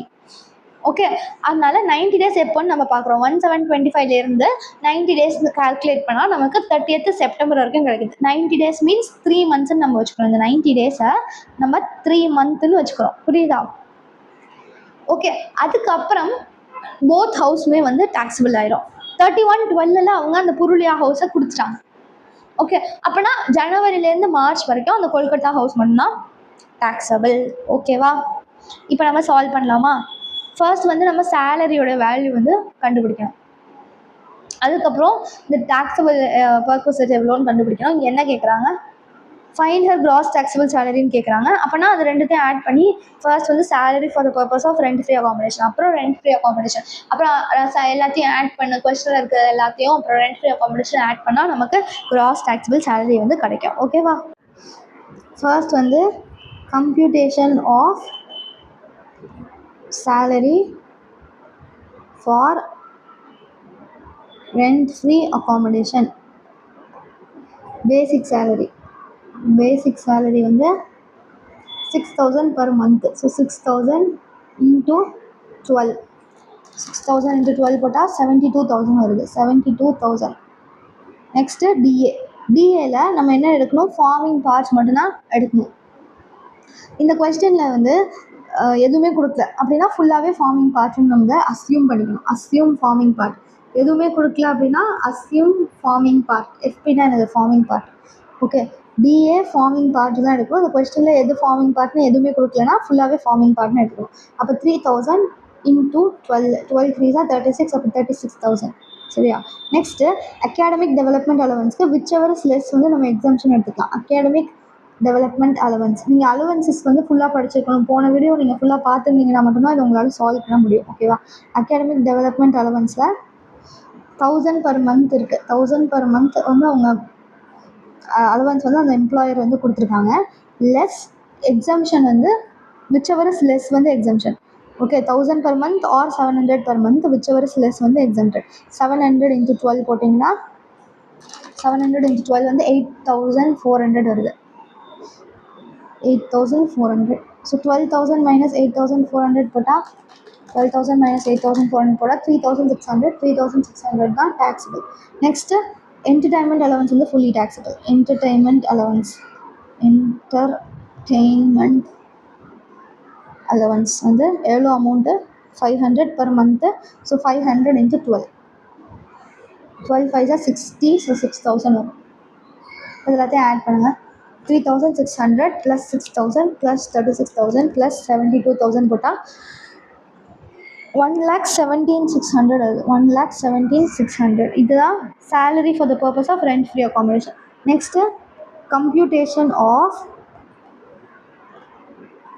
taxable value of rent free accommodation. நீங்கள் எக்ஸாமில் எழுதும்போது ஆர்எஃப்ஏலாம் எழுதக்கூடாது, ஃபுல்லாக தான் எழுதணும். ஓகே, இது வந்து கொல்கட்டாங்க சாரி, ஃபர்ஸ்ட் வந்து என்னது, புருலியாங்கிற ஊர். இந்த 4 ஸ்டேஜாக நம்ம பிரிக்கணும். ஓகேவா, 4 ஸ்டேஜாக பிரித்து தான் நம்ம போடணும். ஓகே, ஃபர்ஸ்ட்டு இப்போ இந்த டேட் வந்து 1/4/25 36/25 வரைக்கும். 1/4/25 36/25 வரைக்கும் Purulia house only. Purulia house only. கொஸ்டினில் என்ன கொடுத்துருக்காங்க, புருலியா ஹவுஸை வந்து new house. Okay, rent paid by employer for Purulia house வந்து 500 per month. ரெண்ட் இது வந்து எம்ப்ளாயர் ஹையரில் எடுத்திருக்காங்க. So rent paid or 10% of salary whichever is less. அதுதான் taxable value. Taxable value is equal to lower of rent paid or 10% of salary. Rent paid by the employer வந்து எவ்வளோ, 500 per month. So 500 into 12, 500 into 12, இது வந்து 10% of salary. So 117,600 into 10%. இங்கே வந்து என்ன வரும், 6,000 வருதா. இதில் வந்து 11760 வரும். ஆனால் இது வந்து எத்தனை மாதத்துக்கு, ஏப்ரல் மே ஜூன் 3 மாதத்துக்கு மட்டும்தான். அதனால் இன்ட்டு 3/12 போடணும். ஓகே, இங்கே நவுத்தி வச்சுக்கிறேன். ஓகே, ஆஃப் மட்டும் கீழே வந்துச்சா. இது வந்து 3 monthஸில், அதனால் 3 monthஸ்க்காக தான் நம்ம போடணும். இன்ட்டு 3/12, இங்கே இன்ட்டு 3/12, அது முன்னாடி சொல்லியிருக்கணும், சாரி. இன்ட்டு 3/12 இன்ட்டு 3/12, 6,000 இன்ட்டு 3/12னா 1,500 வருது. இதில் 11,760 இன்ட்டு 3/12னா 29,400 வருது. கரெக்டா. ஸோ எப்படி அவ்வளோ வரும், 11,760 இன்ட்டு 3/12 போட்டால் 2,940 வருது. சாரி, இது ரெண்டுத்தில் எது கம்மி, 1,500. ஸோ taxable வேல்யூ வந்து 1,500. இதுதான் என்னது, taxable வேல்யூ. இப்போ நெக்ஸ்ட் பீரியட் வந்து பார்க்கலாம். நெக்ஸ்ட் பீரியட் வந்து 1/7/25 90 days வரைக்கும், 39/25 வரைக்கும் 90 days. 90 days வரைக்கும் ஏதாவது ஒன்று மட்டும்தான் taxable. கரெக்டாக நம்ம படித்தோம்ல. ஸோ 1/7/25 39/25 வரைக்கும் அவங்க போத் ஹவுஸில் இருக்காங்க. Any one taxable up to 90 days. கரெக்டா.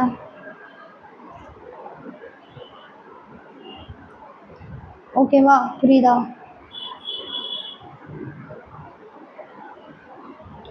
ஸோ 90 days வரைக்கும் ஏதாவது ஒன்று மட்டும்தான் taxable. நம்ம எப்படி அதை கண்டுபிடிப்போம், எந்த வீட்டுக்கு டேக்ஸ் கம்மியாக வருதோ அதை வந்து நம்ம டேக்ஸ் கட்டிடுவோம். எதுக்கு வந்து அதிகமாக வருதோ அதுக்கு வந்து நம்ம எக்ஸம்ஷன் எடுத்துப்போம். அப்படி தானே கண்டுபிடிக்கணும். கரெக்டா. ஸோ நார்மல் பர்சன் அப்படி தானே யோசிப்பாங்க, எதுக்கு வந்து டேக்ஸ் கம்மியாக வருதோ அதை நான் கட்டிடுறேன், எதுக்கு அதிகமாக வருதுன்னு சொல்லுங்கள், அதுக்கு நான் எக்ஸம்ஷன் எடுத்துக்கிறேன் அப்படின்னு தானே சொல்லுவாங்க. ஓகே, இப்போது புருலியா ஹவுஸும் அந்த கொல்கட்டா ஹவுஸும் எடுத்துகிட்டு அது ரெண்டுத்தில் எதுக்கு வந்து அதிகமாக வருது அப்படின்னு பார்க்கணும். எதுக்கு அதிகமாக வருதோ அதுக்கு வந்து நம்ம எக்ஸம்ஷன் எடுத்துப்போம், எதுக்கு கம்மியாக வருதோ அதுக்கு நம்ம taxable எடுத்துப்போம். ஓகே, இப்போது நம்ம அந்த புருலியா ஹவுஸ் இருக்குது, இது எத்தனை மாதம் வருது, 7, 8, 9, இதுவும் 3 மாதம் தான் வருது. இந்த புருலியா ஹவுஸ்க்கு 1,500 அப்படின்னு நம்ம கண்டுபிடிச்சிட்டோம். கரெக்டாக. புரியுதா? போன இதில் 3 மாதம் தான், இப்போயும் 3 மாதம் தான். ஸோ புருலியா ஹவுஸோட வேல்யூ அந்த 3 மாதத்துக்கு 1500. அப்போ இந்த 3 மாதத்துக்கும் அதே தான் இருக்கும். So value of Purulia house is equal to ₹1500. இங்கேயும் ருபீஸ் போட்டுக்கலாம். இப்போ வேல்யூ ஆஃப் கொல்கட்டா ஹவுஸ் வந்து என்னது? ஓன்டு பை த எம்ப்ளாயர்னு கொடுத்துருக்காங்க கொஸ்டின்ல. கரெக்டா? Owned by the employer and இதோட பாப்புலேஷன் மோர் தென் 40 lakhs வந்து இருக்கும். இங்கே பாருங்க, புருலியா ஹவுஸ். ஓகே, இங்கே இருப்பாங்க. Owned by the employer more than 40 lakhsனா 10% ஆஃப் சேலரி எடுப்போம். Is equal to 10% of salary. Okay, இங்கே வேணா ப்ராக்கெட்டில் பாப்புலேஷன் மோர் தென் 40 lakhs எழுதிக்கோங்க. Population more than 40 lakhs. 10% of salary வந்து நம்ம மேலேயே கால்குலேட் பண்ணிட்டோம். கரெக்டா? 10% ஆஃப் சேலரி வந்து 2940. அப்படின்னா எக்ஸம்ஷனை எதுக்கு அதிகமாக இருக்கோ அதுக்கு எக்ஸம்ஷன் எடுத்துக்கோங்க, எதுக்கு கம்மியாக இருக்கோ அதை டேக்ஸ் வந்து கட்டிக்கோங்க. சரியா? இது கொஞ்சம் சின்னது படுத்திக்கலாம்.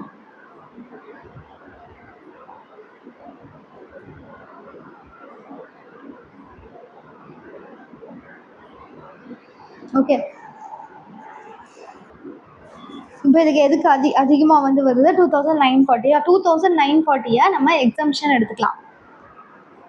Take exemption for Kolkata house ₹2940. Ordinary person அப்படி தானே யோசிப்பாங்க, எதுக்கு அதிகமாக இருக்கோ அதுக்கு வந்து நான் வந்து எக்ஸம்ஷன் எடுத்துக்கிறேன், எது கம்மியாக இருக்கோ அதுக்கு நான் டேக்ஸ் கட்டிக்கிறேன்ட்டு. ஸோ இந்த கொல்கட்டா ஹவுஸ்க்கு வந்து எக்ஸம்ஷன் எடுத்துகிட்டு 1500 மட்டும் நம்ம டேக்ஸ் வந்து கட்டிக்கலாம். ஓகேவா? நெக்ஸ்ட் வந்து 1 அக்டோபர்லேருந்து 31 டிசம்பர் அவங்க ஹேண்ட் ஓவர் பண்ணுற வரைக்கும், 31 டிசம்பர் வரைக்கும் 90 days முடிஞ்சிருச்சு. அதனால் both house taxable for more than 90 days. For more than 90 days.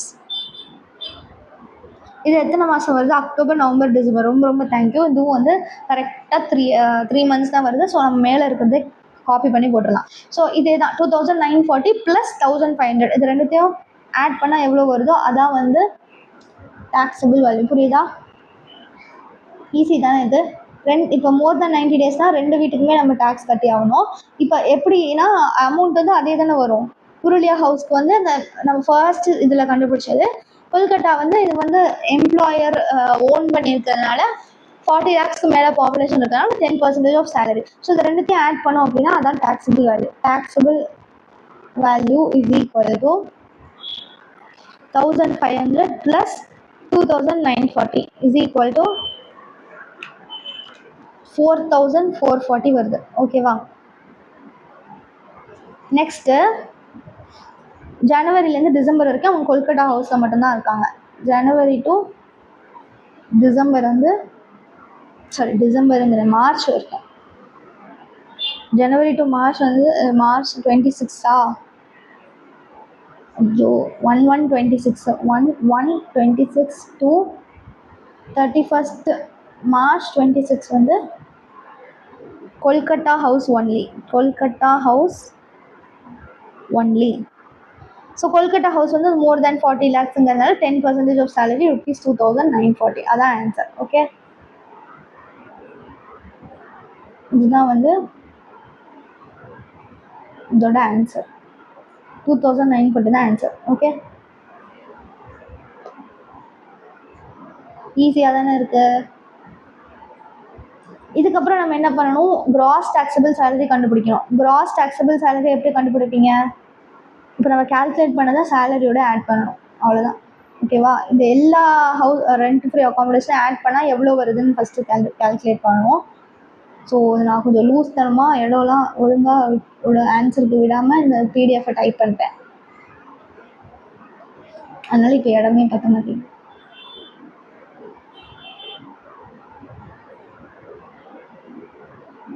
இப்போது நம்ம வந்து இந்த 3 மாதத்துக்கு எவ்வளோன்னு கண்டுபிடிச்சிருக்கோம்ல. இது முன்னாடி பேஜ்க்கு கொண்டு போக முடியாதோ? ஓகே, 3 மாதத்துக்கு எவ்வளோன்னு கண்டுபிடிச்சிருக்கோம்ல. இப்போ எல்லாத்தையும் டோட்டல் பண்ணால் தான் அந்த வருஷத்துக்கு மொத்தமாக எவ்வளோ டேக்ஸபிள் அப்படின்னு தெரியும். Total taxable rent free accommodation எவ்வளோன்ட்டு okay total taxable rent free accommodation எவ்வளோன்னு கண்டுபிடிக்கணும்ல. ஸோ இது வரைக்கும் நம்ம போட்டது எல்லாத்தையும் ஆட் பண்ணுங்கள்.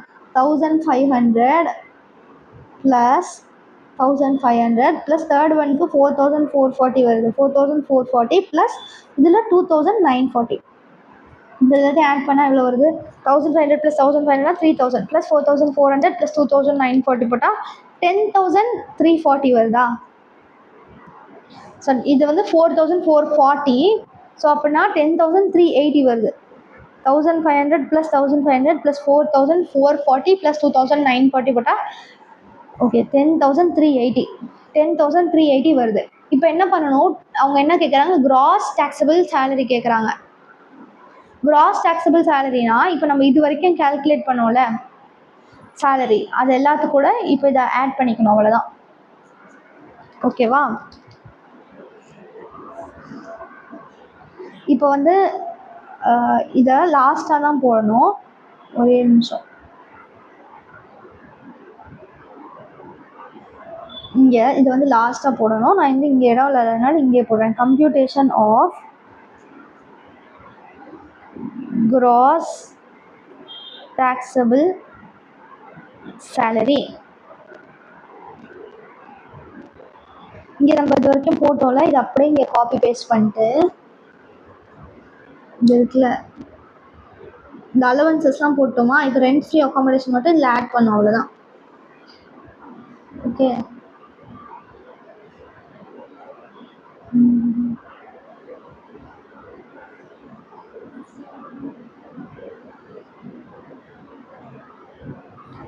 ஆட் இங்கே வந்து அலவன்சஸ்னு ஹெட்டிங் மாதிரி போட்டுருவாங்க. அலவன்சஸ்னு இங்கே இப்போ பர்பஸஸ்னு போட்டு ரெண்ட் ஃப்ரீ அக்காமடேஷன் 10380. இங்கே இது கூட 10380 மட்டும் ஆட் பண்ணிக்கலாம், அவ்வளோதான். நம்ம ஏற்கனவே போட்டது எவ்வளோ வந்துச்சு? 117,600 ப்ளஸ் 10380 போட்டோன்னா 127,980 வருது. 127,980 இது 2. ஓகேவா? 127,980 அவ்வளோதான் வந்து இந்த கொஸ்டின். இல்லஸ்ட்ரேஷன் 18. இப்போ இல்லஸ்ட்ரேஷன் 19. இல்லஸ்ட்ரேஷன் 19ல் ஃபர்னிச்சரும் சேர்ந்து வருது. Sri Ashutosh has been provided with a furnished accommodation in a city having population of 44 lakhs. So எக்ஸாமில் இந்த மாதிரி தான் கொடுப்பாங்க எக்ஸாமில். ஓகே, நீங்கள் வந்து இந்த ஊரில் எவ்வளோ பாப்புலேஷன் இருக்கும்னு எனக்கு தெரியாது அப்படிலாம் நீங்கள் யோசிக்க வேண்டாம். எக்ஸாமில் வந்து ஜென்ரலாக மென்ஷன் பண்ணியிருப்பாங்க பாப்புலேஷன்.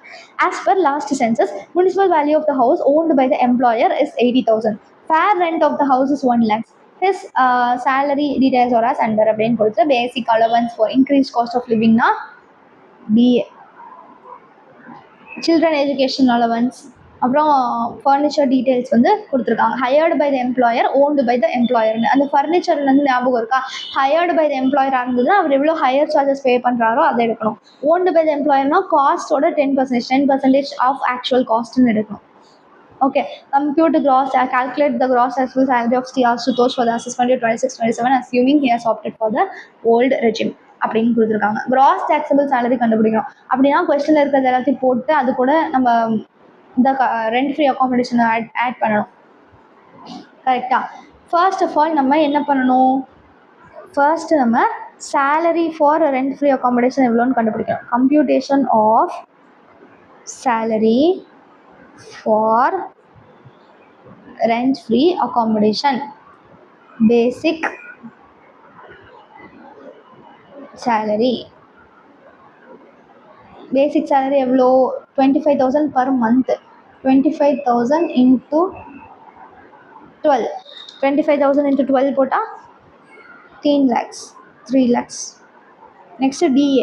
கொஸ்டினில் இந்த என்னமோ கொடுத்துருக்காங்க, allowance for increase cost of living அப்படின்னா டிஏ தான். டிஏர்னஸ் அலவன்ஸுங்கிறது இன்ஃப்ளேஷனை மீட் பண்ணுறதுக்காக கொடுக்குறது தான். ஓகேவா? அது ஃபார்மிங் பார்ட்டை எதுவுமே கொடுக்கலன்னா we will assume fully is forming part தான். ஓகே, ஸோ ஃபுல்லாகவே ஃபார்மிங் பார்ட் தான். 5,000 into 12 means 60,000 வரும். Next children education allowance. he has 1 son and 2 married daughter. அவங்க மேரிடோ இல்லையோ நம்ம இந்த எக்ஸம்ஷன் அலோவ் பண்ணுவோம் தான். ஸோ சில்ட்ரன் எஜுகேஷன் அலவன்ஸ் வந்து எஜுகேஷன் அலவன்ஸ் கொஸ்டினில் கொடுத்துருக்குற amount less exemption 100 per month maximum of 2 children. கரெக்டா? எவ்வளோ கொஸ்டினில் இருக்குது? 3000 per month. ஸோ 3000 into 12னா 36,000 வரும். லெஸ் எக்ஸம்ஷன் வந்து 100 per month maximum of 2 children. 2400 yes. 36,000 minus 2400 போட்டா 33,600 வருது. இவ்வளோதான் வந்து வருது. வேறு எதுவுமே கொஸ்டினில் வந்து கொடுக்கல சேலரி பற்றி. ஓகே, இப்போ இது மூணுத்தையும் ஆட் பண்ணிங்கன்னா 33,600 ப்ளஸ் 3,60,000னா 393,600 வருது. 393,600. இப்போது ஃபர்னிஷ்ட் அகாமடேஷனாக இருந்ததுன்னா நம்ம எப்படி கால்குலேட் பண்ணுவோம்? அன்ஃபர்னிஷ்டுக்கு எவ்வளோ அப்படின்னு போட்டு அது கூட வேல்யூ ஆஃப் த ஃபர்னிச்சரை ஆட் பண்ணிக்குவோம். கரெக்டாக? ஸோ ஃபர்னிஷ்ட் அகாமடேஷனுக்கு அன்ஃபர்னிஷ்ட் அகாமடேஷனோடது எவ்வளோன்னு கண்டுபிடிச்சிட்டு வேல்யூ ஆஃப் த ஃபர்னிச்சரை நம்ம ஆட் பண்ணிப்போம். Computation of taxable value of unfurnished accommodation. Unfurnished accommodation. Sorry, furnished accommodation. Unfurnished அகாமடேஷனை கூட ஃபர்னிச்சரோட வேல்யூவை ஆட் பண்ணிப்போம் அப்படின்னு சொல்லிட்டு நான் மறந்து போயிட்டு அன்ஃபர்னிஷ்டு கொஸ்டின் எழுதிட்டேன். Computation of taxable value of furnished accommodation. First unfurnished அகாமடேஷனோட டாக்ஸபிள் வேல்யூ கண்டுபிடிக்கணும். அன்ஃபர்னிஷ்டு அகாமடேஷனோடது இது மோர் தென் 40 lakhsனு கொஸ்டின்லேயே வந்து டைரெக்டாக கொடுத்துட்டாங்க. ஹேவிங் பாப்புலேஷன் ஆஃப் என்னமோன்னு கொடுத்து 44 lakhs 44 lakhs கொடுத்துட்டாங்க. மோர் தென் 40 lakhsனா 10% ஆஃப் சேலரி எடுக்கணும். கரெக்டா? அன்ஃபர்னிஷ்ட் அகாமடேஷனுக்கு 10% ஆஃப் சேலரி. அப்படின்னா 393,600 இருக்கு இல்லையா, அதோட 10% 39,360 வருது.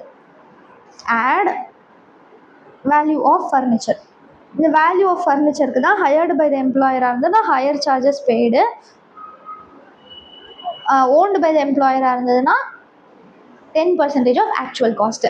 இப்போ இந்த கொஸ்டினில் டிவி வந்து ஹையர்டு பை த எம்ப்ளாயர் அப்படின்னா hire charges paid. Hire by the எம்ப்ளாயரா, அதனால் ஹையர் சார்ஜஸ் பெய்டு வந்து 2,000 per annumனு கொடுத்துட்டாங்க. Next TV, fridge, washing machine, AC எல்லா பொருளும் வாங்க சத்யாவிற்கு வாங்க, இதெல்லாம் வந்து owned by the employer. Owned by the எம்ப்ளாயர்னா 10% வந்து எடுப்போம். 10% of actual cost. Refrigerator, washing machine, other furniture. Refrigerator, TV, fridge, washing machine, AC கிடையாது, அதர் ஃபர்னிச்சர்னு கொடுத்துட்டாங்க. அதர் ஃபர்னிச்சர்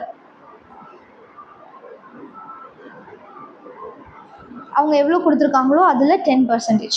ஏன்னா இது வந்து ஒரு ஓன்டு பை த எம்ப்ளாயர், அதனால் காஸ்ட்டில் 10%. 10,000, 5,000, 20,000, 10,000, 5,000, 20,000. இதுக்கு 10%. 10 6 10க்கு 10. ஓகே, இது 1,500, 2,000. இப்போ எல்லாத்தையும் ஆட் பண்ணிங்க. 2,000 + 2,000 4,000, 4,000 + 1,000 5,000, 5,500. கரெக்டா தப்பா? ஒரே நிமிஷம். 10% ஆஃப் 20,000 தானே? ஓகே, இதில் 2 இருக்குது, இந்த பார்க்க விட்டுட்டேன். 1,000 per month, 20,000 ஒன்று. சரியா? அப்படின்னா அந்த 1,000 per monthையும் எடுத்துக்கணும், இந்த 20,000ஐயும் எடுத்துக்கணும். இந்த அப்போனா இந்த 2,000 இருக்குல்ல அதையும் எடுத்துக்கணும், 1,000 per month இருக்குல்ல அதையும் எடுத்துக்கணும். 1,000 per monthனா அதர் ஃபர்னிச்சர் வந்து 2 இருக்குது. இப்போ அதர் ஃபர்னிச்சர்னால் இப்படி இருக்கலாம், சிலது ஏசியாக இருக்கலாம், சிலது சேர், சோஃபா அந்த மாதிரி இருக்கலாம். பாதி வந்து அவர் ஹையர் பண்ணியிருக்கிறாரு, பாதி வந்து அவரோட ஓனுக்கு நம்ம 10% எடுத்துட்டோம். ஹையர் பண்ணியிருக்கிறது 1,000 per month, அதனால 12,000 இப்படின்னு போடுவோம். ஓகேவா? 5,500 + 12,000னா 17,500. 39,360 ப்ளஸ் 17,500 போட்டால் 46,850 வருது, 46,860 வருது. இதுதான் வந்து value of rent free accommodation. இங்கே என்ன கேட்குறாங்க, கம்ப்யூட்டர் க்ரோஸ் டேக்ஸபிள் சேலரியா அப்படின்னா நம்ம இங்கே கண்டுபிடிச்சோம்ல, இது கூட இதையும் ஆட் பண்ணிங்க. 39,360 ப்ளஸ் 46,860 போடுறோன்னா அதான் ஆன்சர். சாரி, இதில் வந்து கால்குலேஷன் மிஸ்டேக். இங்கே வந்து 56,860 வருது. பாட்டு பாடிட்டு லூஸ் தனமாக டே ட்ரீம் பண்ணிவிட்டு தப்பாக போட்டேன். 56,860 வருது. ஸோ கிராஸ் டேக்ஸபிள் சேலரி இப்படி எழுதக்கூடாது, எக்ஸாமில் வந்து ஃபுல்லாக தான் எழுதணும், ஷார்ட்கட்டாக எழுதக்கூடாது. ஓகேவா? நான் வந்து சும்மா இப்படி எழுதுறேன். 39,300 ப்ளஸ் எக்ஸாமில் வந்து இப்போ ஏற்கனவே இருக்குல்ல, அதே இன்னொரு தடவை எழுதிட்டு plus value of rent free accommodation அப்படின்னு நீங்கள் வந்து எழுதிக்கணும். 450, 460. Okay, I'm so sorry for stupid mistakes. பாட்டு பாடிட்டு லூஸ் மாதிரி பேசிகிட்டு இருந்தேன். ஓகே, ஸோ அவ்வளோதான் இல்லஸ்ட்ரேஷன் 19. நெக்ஸ்ட்டு வந்து டொமஸ்டிக் சர்வெண்ட் ஃபெசிலிட்டி. இப்போ வந்து நம்ம ரெண்ட் ஃப்ரீ அக்காமடேஷன் முடிஞ்சிருச்சு. நெக்ஸ்ட் அக்காமடேஷனுக்கு போயிட்டோம், சாரி நெக்ஸ்ட்டு ஒர்க் விசிட்டுக்கு போயிட்டோம். Domestic servant facility. Domestic servant என்ன மாதிரிலாம் இருக்கலாம் அப்படின்னா, குக்கு, இந்த லேடி வராங்க, இவங்க வந்து சமையல் செஞ்சுட்டு போகிறாங்க. இல்லைனா வாட்ச்மேனாக இருக்கலாம், இந்த வாட்ச்மேனாக இருக்கலாம், இல்லைனா கார்டனராக இருக்கலாம், ஸ்வீப்பராக இருக்கலாம். ஓகே, ஸோ எப்படி வேணாலும் இருக்கலாம் டொமஸ்டிக் சர்வெண்ட்டுங்கிறவங்க. டொமஸ்டிக் சர்வெண்ட்னா உங்களோட வீட்டுக்கு வந்து சர்வெண்ட்டாக இருக்கிறாங்க, உங்கள் ஆஃபீஸ் பர்பஸ்க்காக கிடையாது. ஆஃபீஸில் வந்து உங்களுக்கு அசிஸ்டன்ட் ஏதாவது உங்களோட ஃபைலை தூக்கிட்டு வரது கொடுத்தாங்கன்னா அது கிடையாது, உங்களுடைய வீட்டுக்கு டொமஸ்டிக் சர்வெண்ட்டை கொடுக்குறாங்க. அலவன்ஸ் கொடுக்கல, டொமஸ்டிக் சர்வெண்ட்டையே கொடுக்குறாங்க. அந்த கம்பெனியே ஒரு ஆள் அனுப்பி விடுறாங்க, அதுதான் domestic servant facility. Okay, taxability வந்து domestic servant appointed by the employer, salary paid by the employer. Okay, அந்த டொமஸ்டிக் சர்வெண்ட்டை எம்ப்ளாயரே அப்பாயிண்ட் பண்ணி அது ஒரு ஓகே. இதில் வந்து நீங்கள் இப்படி கன்ஃபியூஸ் ஆகிடாதீங்க. இது வந்து குக்குக்குனா இது, சர்வெண்ட்டுக்கு ஸ்வீப்பருங்கன்னா இது, அப்படி கன்ஃபியூஸ் ஆகாதீங்க. இந்த இமேஜை பார்க்காதீங்க. இந்த இமேஜ் வந்து ஜஸ்ட் ஃபார் ரெஃபரன்ஸ் மாதிரி தான். இந்த ஹெட்டிங் மட்டும் பாருங்கள். டொமஸ்டிக் சர்வெண்ட்டை யார் அப்பாயிண்ட் பண்ணியிருக்கா? எம்ப்ளாயர் தான் அப்பாயிண்ட் பண்ணியிருக்கா. அவங்களுக்கு சேலரியும் எம்ப்ளாயர் தான் வந்து கொடுக்குறாங்க. அப்படின்னா ஸ்பெசிஃபைடு எம்ப்ளாயிஸ்க்கு மட்டும்தான் இது டேக்ஸபிள். ஸ்பெசிஃபைடு எம்ப்ளாயிஸ்னால் என்னது? 4 lakhs per annum அது சம்பாதிக்கிறவங்க. அப்புறம் டைரக்டர் எம்ப்ளாயி ஃபஸ்ட்டு படித்தோம்ல. அப்புறம் சப்ஸ்டான்ஷியல் இன்ட்ரெஸ்ட் வச்சுருக்கிறவங்க, இவங்களுக்கு மட்டும்தான் taxable. Okay, appointed by the employer, salary paid by the employer இருந்ததுன்னா அவங்களுக்கு மட்டும்தான் taxable. Domestic servant appointed by the employee, ஆனால் சேலரி மட்டும் எம்ப்ளாயர் பே பண்ணுறாங்க. புரியுதா? நீங்கள் தான் அப்பாயிண்ட் பண்ணுறீங்க, நீங்கள் தான் உங்கள் வீட்டுக்கு வந்து ஒரு வேலை செய்கிறதுக்கு ஒரு ஆள் அப்பாயிண்ட் பண்ணுறீங்க, சேலரியை மட்டும் உங்களோட பாஸ் கொடுக்குறாங்க. அப்படின்னா நீயே அப்பாயிண்ட் பண்ணுறியா, அப்படின்னா உனக்கு ஒரு டேக்ஸபிள். அவ்வளோதான், ஆல் எம்ப்ளாயீஸ்க்கு டேக்ஸபிள். ஓகே, உங்களோட நீங்கள் வந்து ஒரு பெரிய ஆள், ஒரு கம்பெனியோட பெரிய ஆள் அப்படிங்கிறதுனால உங்கள் எம்ப்ளாயர் வந்து உங்களுக்கு கொடுக்குறாங்க. அப்படின்னா நீங்கள் ஸ்பெசிஃபைடு எம்ப்ளாயர் இருந்தால் மட்டும்தான் உங்களுக்கு டேக்ஸபிள். இல்லை நீங்களே ஆள் போடுறீங்க, காசு மட்டும் உங்கள் எம்ப்ளாயர் கொடுக்குறாங்கன்னா எல்லாருக்குமே டேக்ஸபிள். ஓகே, எப்படி டேக்ஸபிள் வேல்யூ கண்டுபிடிக்கிறது அப்படின்னா, salary paid or reimbursed by the employer. Salary பெய்டுனா டேரெக்டாக அந்த சேலரியை உங்களோட எம்ப்ளாயரை இந்த பர்சன்ஸ்க்கு கொடுத்துட்டாங்க, அதுதான் சேலரி பெய்டு. ரீஎம்பர்ஸ்டுனா நீங்கள் வந்து அந்த எம்ப்ளாயி வந்து அந்த சர்வெண்ட்டுக்கு கொடுத்துட்றாங்க. அதுக்கப்புறம் எம்ப்ளாயர் வந்து எம்ப்ளாயிக்கு ரீஎம்பர்ஸ் பண்ணுறாங்க. ரீஎம்பர்ஸ்னால் காசு கொடுக்குறாங்க. புரியுதா? பெய்டுனா உங்கள் எம்ப்ளாயர் இருக்காங்கள்ல, அவங்களே அந்த சர்வெண்ட்டுக்கு சேலரி கொடுத்துட்றாங்க, அதுதான் paid. Okay, paid by the employer. ரீஎம்பர்ஸ்னால் நீங்கள் இருக்கீங்களா, நீங்கள் வந்து சர்வெண்ட்டுக்கு ஃபஸ்ட்டு பே பண்ணிடுறீங்க, அதுக்கப்புறம் உங்கள் எம்ப்ளாயர்கிட்டேருந்து நீங்கள் ரெக்கவர் பண்ணிக்கிறீங்க. எம்ப்ளாயர் வந்து அப்புறமா உங்களுக்கு பே பண்ணிடுறாங்க, அதுதான் ரீஇம்பர்ஸ்ட். ஓகே, அதுதான் வந்து taxable value. Domestic servant allowance அப்படின்னா ஃபுல்லி டேக்ஸபிள். நம்ம பார்த்தோம்ல அந்த முன்னாடி ஃபுல்லி டேக்ஸபிள் அலவன்சஸ்ன்னு போன வீடியோவில் பார்த்தோம்ல. டொமஸ்டிக் சர்வெண்ட் அலவன்ஸு கொடுத்துருந்தாங்கன்னா ஃபுல்லி டேக்ஸபிள். பர்பஸுக்கு தான் நம்ம இந்த மாதிரி எக்ஸம்ஷன் வந்து அலோவ் பண்ணுவோம்.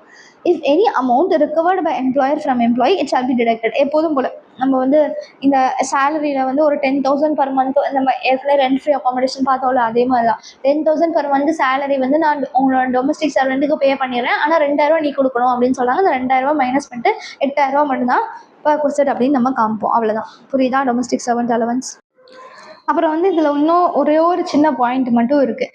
ரெண்ட் ஃப்ரீ அக்காமடேஷன் இருக்குல்ல, அது ஓன்டு பை எம்ப்ளாயர். நம்ம ரெண்ட் ஃப்ரீ அக்காமடேஷன் இப்போ படித்தோம்ல, அதில் owned by employer. Owned by எம்ப்ளாயர்னா நம்ம இந்த பாப்புலேஷன் பார்ப்போமே, கரெக்டா? ஓன்டு பை எம்ப்ளாயர் வந்து இருக்கு, அதை வந்து கொடுக்குறாங்க. ப்ளஸ் ஒரு கார்டனரும் வந்து கொடுக்குறாங்க. ஓகேவா? கார்டனர் கொடுக்குறாங்க அப்படின்னா அந்த கார்டனருடைய சேலரி இருக்குல்ல, கார்டனருடைய சேலரி வந்து எக்ஸம்ட். ஓகே, வேற சேலரிலாம் கிடையாது, கார்டனரோட சேலரி மட்டும் தான். வேற குக்கு இல்லை ஸ்வீப்பர், அவங்க வாட்ச்மேன், அவங்களோட சேலரிலாம் கிடையாது. கார்டனரோட சேலரி மட்டும் எக்ஸம்ட். ஓகேவா? So rent free accommodation owned by the employer. அப்புறம் கார்டனரும் கொடுக்குறாங்க சேர்த்து அப்படின்னா அந்த கார்டனருக்கு பே பண்ணுற சேலரி வந்து எக்ஸம்ட். ஓகே, இப்போ இந்த கொஸ்டின் வந்து சால்வ் பண்ணலாம். இல்லஸ்ட்ரேஷன் நம்பர் 27 அதை வந்து இதில் மென்ஷன் பண்ணுறதுக்கு விட்டுட்டேன் இந்த சார்ட்டில், அதனால இப்போ வந்து சொல்லிட்டேன். ஓகேவா? Illustration number 27. Sri Bhagavan has been provided with the following servants by his employer.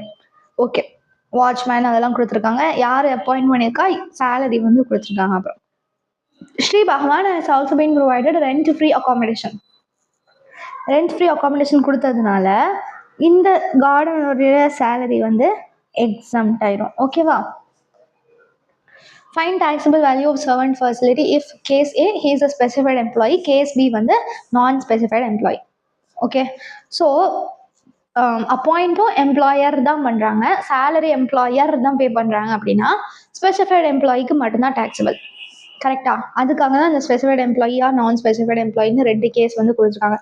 First computation of heading taxable value of perquisite of Shri Bhagwan அப்படிலாம் ஹெட்டிங் எழுதிக்கோங்க. Computation of taxable value of perquisite. எப்போதுமே இன்கம் டேக்ஸில் எந்த question solve பண்ணாலும் என்ன எழுதணும், அசஸியோடைய name, assessment year, previous year வந்து எழுதணும். ஸோ புக்கில் வந்து அசஸ்மெண்ட் இயர் மட்டும்தான் எழுதியிருக்காங்க, ப்ரீவியஸ் இயர் எழுதலை அப்படின்னாலும் நீங்கள் எழுதியே ப்ராக்டிஸ் பண்ணிக்கோங்க. ஓகேவா? எல்லா கொஸ்டினுக்குமே அசஸியோடைய name, assessment year, previous year வந்து எழுதிக்கோங்க. கேஸ் ஏ கேஸ் பியும் நம்ம சைமல்டேனியஸாக சால்வ் பண்ணிடலாம், ஒரேடியாக சால்வ் பண்ணிடலாம். ஓகே, கேஸ் ஏ கேஸ் பி. கேஸ் ஏ வந்து ஸ்பெசிஃபைட் எம்ப்ளாயி, கேஸ் பி வந்து நான் ஸ்பெசிஃபைட் எம்ப்ளாயி. ஃபர்ஸ்ட்டு இந்த எல்லா ஹெட்டிங்கும் எழுது. Watchman, cook, maid, servant, sweeper, gardener. Watchman, cook, maid, servant, sweeper, gardener. ஓகேவா? இப்போ இது வந்து அப்பாயிண்டட் பை எம்ப்ளாயர் அப்படின்னா ஸ்பெசிஃபைட் எம்ப்ளாய்க்கு மட்டும்தான் டேக்ஸபிள். அப்பாயிண்டட் பை எம்ப்ளாயியோடைய ஒய்ஃப், எம்ப்ளாயியோட ஒய்ஃப் தான் எம்ப்ளாயி தான் அப்பாயிண்ட் பண்ணதான் அர்த்தம். எம்ப்ளாயர்னு கொடுத்துருந்தா மட்டும்தான் ஸ்பெசிஃபைட் எம்ப்ளாய்க்கு மட்டும் டேக்ஸபிள். சரியா? வாட்ச்மேன் வந்து ஸ்பெசிஃபைட் எம்ப்ளாய்க்கு மட்டும்தான் டேக்ஸபிள். 12,000 into 12 1,44,000 வருமா? ஸ்பெசிஃபைட் எம்ப்ளாய்க்கு மட்டும்தான் டேக்ஸபிள், ஏன்னா அது அப்பாயிண்ட் பை எம்ப்ளாயர், அதனால. ஓகே, இவங்களுக்கு டேக்ஸபிள் கிடையாது. குக்கு வந்து எம்ப்ளாயியோட ஒய்ஃப், அப்படின்னா 2 பேத்துக்குமே டேக்ஸபிள். எம்ப்ளாயியோட ஒய்ஃப் அப்பாயிண்ட் பண்ணால் எம்ப்ளாயி தான் அப்பாயிண்ட் பண்ண மாதிரி அர்த்தம். எம்ப்ளாயர் அப்பாயிண்ட் பண்ணால் மட்டும்தான் ஸ்பெசிஃபைட் எம்ப்ளாய்க்கு மட்டும் டேக்ஸபிள்.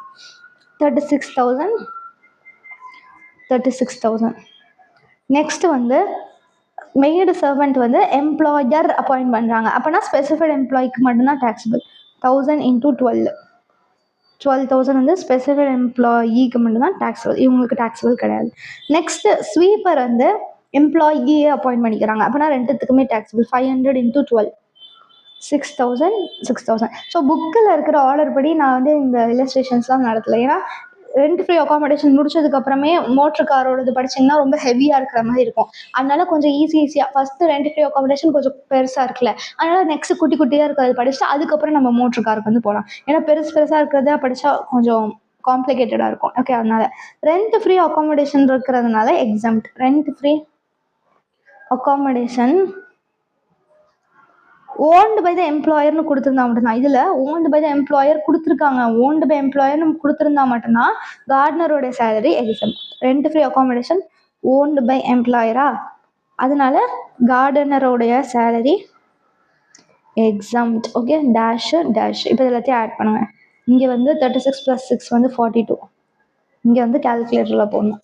1,44,000 ப்ளஸ் 36,000 ப்ளஸ் 12,000 ப்ளஸ் 6,000 போட்டால் 1,98,000.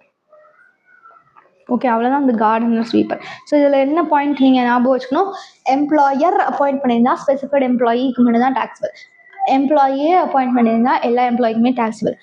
அதுக்கப்புறம் இந்த இது rent free accommodation owned by the employer வந்து கார்டனரோட சேர்த்து கொடுத்தா கார்டனரோட சேலரி எல்லா எம்ப்ளாயிஸ்க்குமே exempt. Okay, next gas water electricity facility. அதுக்கெலாம் வந்து இந்த கொஸ்டினில் வந்து எந்த கொஸ்டினுமே இல்லை. கேஸ் வாட்டர் எலக்ட்ரிசிட்டி ஃபெசிலிட்டிக்கெலாம் கொஸ்டின்ஸ் வந்து அவ்வளோவா இல்லை, புக்கில் எந்த கொஸ்டினுமே இல்லை. ஓகே, கேஸ் வாட்டர் எலக்ட்ரிசிட்டி அதெல்லாம் வந்து கொடுக்குறாங்க அப்படின்னா ப்ரொவைடட் பை த எம்ப்ளாயர் இருக்குது, பில்லு பெய்டு பை த எம்ப்ளாயராக இருந்ததுன்னா ஸ்பெசிஃபைட் எம்ப்ளாய்க்கு மட்டும்தான் டாக்ஸபிள். இது அப்படியே இதில் இருக்கிற மாதிரி தான், இப்போ படித்தோம்ல அதே மாதிரி தான். ஓகேவா, சர்வெண்ட் ஃபெசிலிட்டி மாதிரி தான் இதுவும். ப்ரொவைடட் பை த எம்ப்ளாயராக இருந்ததுன்னா ஸ்பெசிஃபைட் எம்ப்ளாய்க்கு மட்டும்தான் டாக்ஸபிள். ரெஜிஸ்டர்டு பை எம்ப்ளாயி, அந்த கனெக்ஷன்லாம் எம்ப்ளாயியோட பேரில் தான் இருக்குது. சேலரி மட்டும், அது அமௌண்ட்டை மட்டும் எம்ப்ளாயர் பே பண்ணுறாங்கன்னா எல்லா எம்ப்ளாய்க்குமே taxable. Okay, provided by the எம்ப்ளாயர்னா இந்த கனெக்ஷன் எல்லாமே எம்ப்ளாயரோட பேரில் இருக்குது. ஓகே, அப்படின்னா அது ஸ்பெசிஃபைட் எம்ப்ளாயீஸ்க்கு மட்டும் தான் taxable. Registered by the employee, registered by the எம்ப்ளாயியாக இருந்ததுன்னா அமௌண்ட் மட்டும் தான் எம்ப்ளாயர் பே பண்ணுறாங்கன்னா எல்லா எம்ப்ளாய்க்குமே டாக்ஸபிள். ஓகே, டாக்ஸபிள் வேல்யூ எப்படி கண்டுபிடிக்கணும், provided from employer own source. எம்ப்ளாயரே வந்து இப்போ இந்த எலக்ட்ரிசிட்டி ப்ரொடியூசிங் கம்பெனி அந்த மாதிரிலாம் இருக்குல்ல, அவங்களே செல்ஃபாக வந்து ப்ரொடியூஸ் பண்ணுவாங்க. கரெக்டாக, அவங்களே ஓன் சோர்ஸ்லேருந்து ப்ரொவைட் பண்ணுறாங்க அப்படின்னா manufacturing value, cost incurred by the employer. அதர்ஸ்லேருந்து தான் பர்ச்சேஸ் வேல்யூ, அது ரெண்டுத்துலையுமே cost incurred by the employer தான். அவங்களே ஓன் சோர்ஸ்லேருந்து ப்ரொடியூஸ் பண்ணுறாங்கன்னா மேனுஃபேக்சரிங் காஸ்ட், வெளியிலேருந்து வாங்கி கொடுக்குறாங்கன்னா எவ்வளோ விலையில வாங்கினீங்களோ அந்த காஸ்ட். சரியா, இஃப் எனி அமௌண்ட் அது அந்த கன்செஷனில் இருந்ததுன்னா அதை சப்ராக்ட் பண்ணணும். அதே தான், இது ரெண்டுமே அதே தான் கொடுத்துருக்காங்க. லூஸ் நம்ம record by employer from employee it should be reduced from, நான் தான் அதை க்ரியேட் பண்ணேன். ஓகே, ஸோ நான் தான் லூஸ் தனமாக க்ரியேட் பண்ணியிருக்கேன், அவ்வளோதான். ஓகேவா, இதில் எந்த பாயிண்ட்டுமே நீங்கள் ஞாபகம் வச்சுக்கிற மாதிரி கிடையாது, ஈஸி தானே. எங்களுக்கு டொமஸ்டிக் சர்வெண்ட்டோட தெரியும்னா இந்த எலக்ட்ரிசிட்டி பில்லு அதுவும் வந்து ஈஸி தான். சரியா, இதில் நீங்கள் என்ன பாயிண்ட் ஞாபகம் வச்சுக்கணும், இந்த எப்படி கால்குலேட் பண்ணணுங்கிறது கொஸ்டின் எதுவுமே புக்கில் இல்லை, ஆனால் தெரிஞ்சுக்கோங்க. ஓகேவா, எப்படி வந்து வேல்யூ எடுக்கணுன்ட்டு. ஓன் சோர்ஸாக இருந்ததுன்னா மேனுஃபேக்சரிங் காஸ்ட்டு, அவுட் சைடு சோர்ஸ்லேருந்து பர்ச்சேஸ் பண்ணாங்கன்னா அதை பர்ச்சேஸ் பண்ணுற காஸ்ட், அவ்வளோதான். Next education facility. Education facility கொஞ்சம் இம்பார்ட்டண்ட் தான், ஆனால் புக்கில் இதுக்கு கொஸ்டின் இல்லை, இதுக்கும் தான் இல்லை. சரியா, ஆனால் தெரிஞ்சுக்கோங்க எஜுகேஷன் ஃபெசிலிட்டி. எஜுகேஷன் ஃபெசிலிட்டினா ஃபர்ஸ்ட் ஆஃப் ஆல் என்ன, அது எம்ப்ளாயி அரேஞ்ச் பண்ண ஃபெசிலிட்டிக்கு எம்ப்ளாயர் வந்து காசு கொடுக்குறாங்க. ஓகேவா, அவங்க வந்து நீ இந்த ஸ்கூலில் தான் போய் சேர்க்கணும் பிள்ளை அப்படின்ட்டு எம்ப்ளாயர் சொல்லலை, எம்ப்ளாயி தான் பண்ணுறாங்க. ஆனால் அமௌண்ட்டை மட்டும் எம்ப்ளாயர் வந்து கொடுத்துட்றாங்க. ஓகேவா, அதுதான் எஜுகேஷன் ஃபெசிலிட்டி. யாருக்கு கொடுக்கலாம், அவங்களோட குழந்தைங்களுக்கு கொடுக்கலாம், இல்லைனா அதர் ஃபேமிலி மெம்பர்ஸ்க்கு கொடுக்கலாம். ஓகே, எல்லா எம்ப்ளாய்க்குமே இது டாக்ஸபிள். ஸ்பெசிஃபைட் எம்ப்ளாய்க்கு மட்டும்தான் டாக்ஸபிள் அப்படிலாம் கிடையாது, எல்லா எம்ப்ளாய்க்குமே இது டாக்ஸபிள். டாக்ஸபிள் வேல்யூவை எப்படி கண்டுபிடிக்கணும், first of all amount paid or reimbursed by the எம்ப்ளாயரா அப்படின்னு பார்க்கணும். ஓகேவா, அமௌண்ட் வந்து அவங்களே ஸ்கூல் ஃபீஸை கட்டிடுறாங்க, எம்ப்ளாயரே ஸ்கூல் ஃபீஸை கட்டிடுறாங்க, இல்லைனா அவங்க ஃபர்ஸ்ட் அந்த எம்ப்ளாயி கட்டிடுறாங்க, அதுக்கப்புறம் எம்ப்ளாயர் வந்து எம்ப்ளாயிக்கு பணம் கொடுத்துட்றாங்க. ஓகே, அது அவங்களுடைய சில்ட்ரன்கா அப்படின்னு ஃபர்ஸ்ட் பார்க்கணும். ஓகே, சில்ட்ரன்கான்னு ஃபர்ஸ்ட் பார்க்கணும், அது எம்ப்ளாயியோட குழந்தைங்களுக்கா அப்படின்னு பார்க்கணும். ஆமாம் அப்படின்னா cost of education in similar institution in same area is less than or equal to 1000 per month per சைல்டா அப்படின்னு பார்க்கணும். அப்படியா இருந்ததுன்னா டாக்ஸபிள் கிடையாது. இல்லை அதை விட அதிகமாக இருந்தது அப்படின்னா இது A1னா ஆல்டர்னேட்டிவ் ஒன் வந்து 1000 per month விட அதிகமாக இருக்குது அப்படின்னா ஃபுல் அமௌண்ட் டாக்ஸபிள். ஆல்டர்னேட்டிவ் 2 வந்து 1000 per month விட எவ்வளோ அதிகமாக இருக்கோ அது மட்டும் டாக்ஸபிள். ரெண்டுமே அக்செப்டபிள் ஆல்டர்னேட்டிவ் தான். புரியுதா, இது வரைக்கும் ஓகேவா? இப்போது பிஹெச்எல்னு ஒரு கம்பெனி இருக்கு இல்லையா, அதில் ஒரு எம்ப்ளாயி வந்து ஒர்க் பண்ணுறாரு. ஓகே, பிஹெச்எல்ல ஸ்கூல் இருக்கு, பிஹெச்எல் ஸ்கூல். ஓகே, அந்த எம்ப்ளாயோட பசங்க இருக்காங்கல்ல, எம்ப்ளாயியோட பசங்க இந்த பிஹெச்எல் ஸ்கூலில் தான் படிக்கிறாங்க. ஓகே, இப்போது நம்ம என்ன பண்ணுறோம், ஃபார் சில்ட்ரனா, ஆமாம் ஃபார் சில்ட்ரன் தான். இப்போ என்ன பண்ணணும்னா பிஹெச்இஎல் ஸ்கூல் மாதிரியே, இப்போ பிஹெச்இஎல் ஸ்கூல் வந்து ஒரு சிபிஎஸ்சி ஸ்கூல்னு வச்சுக்கோங்க.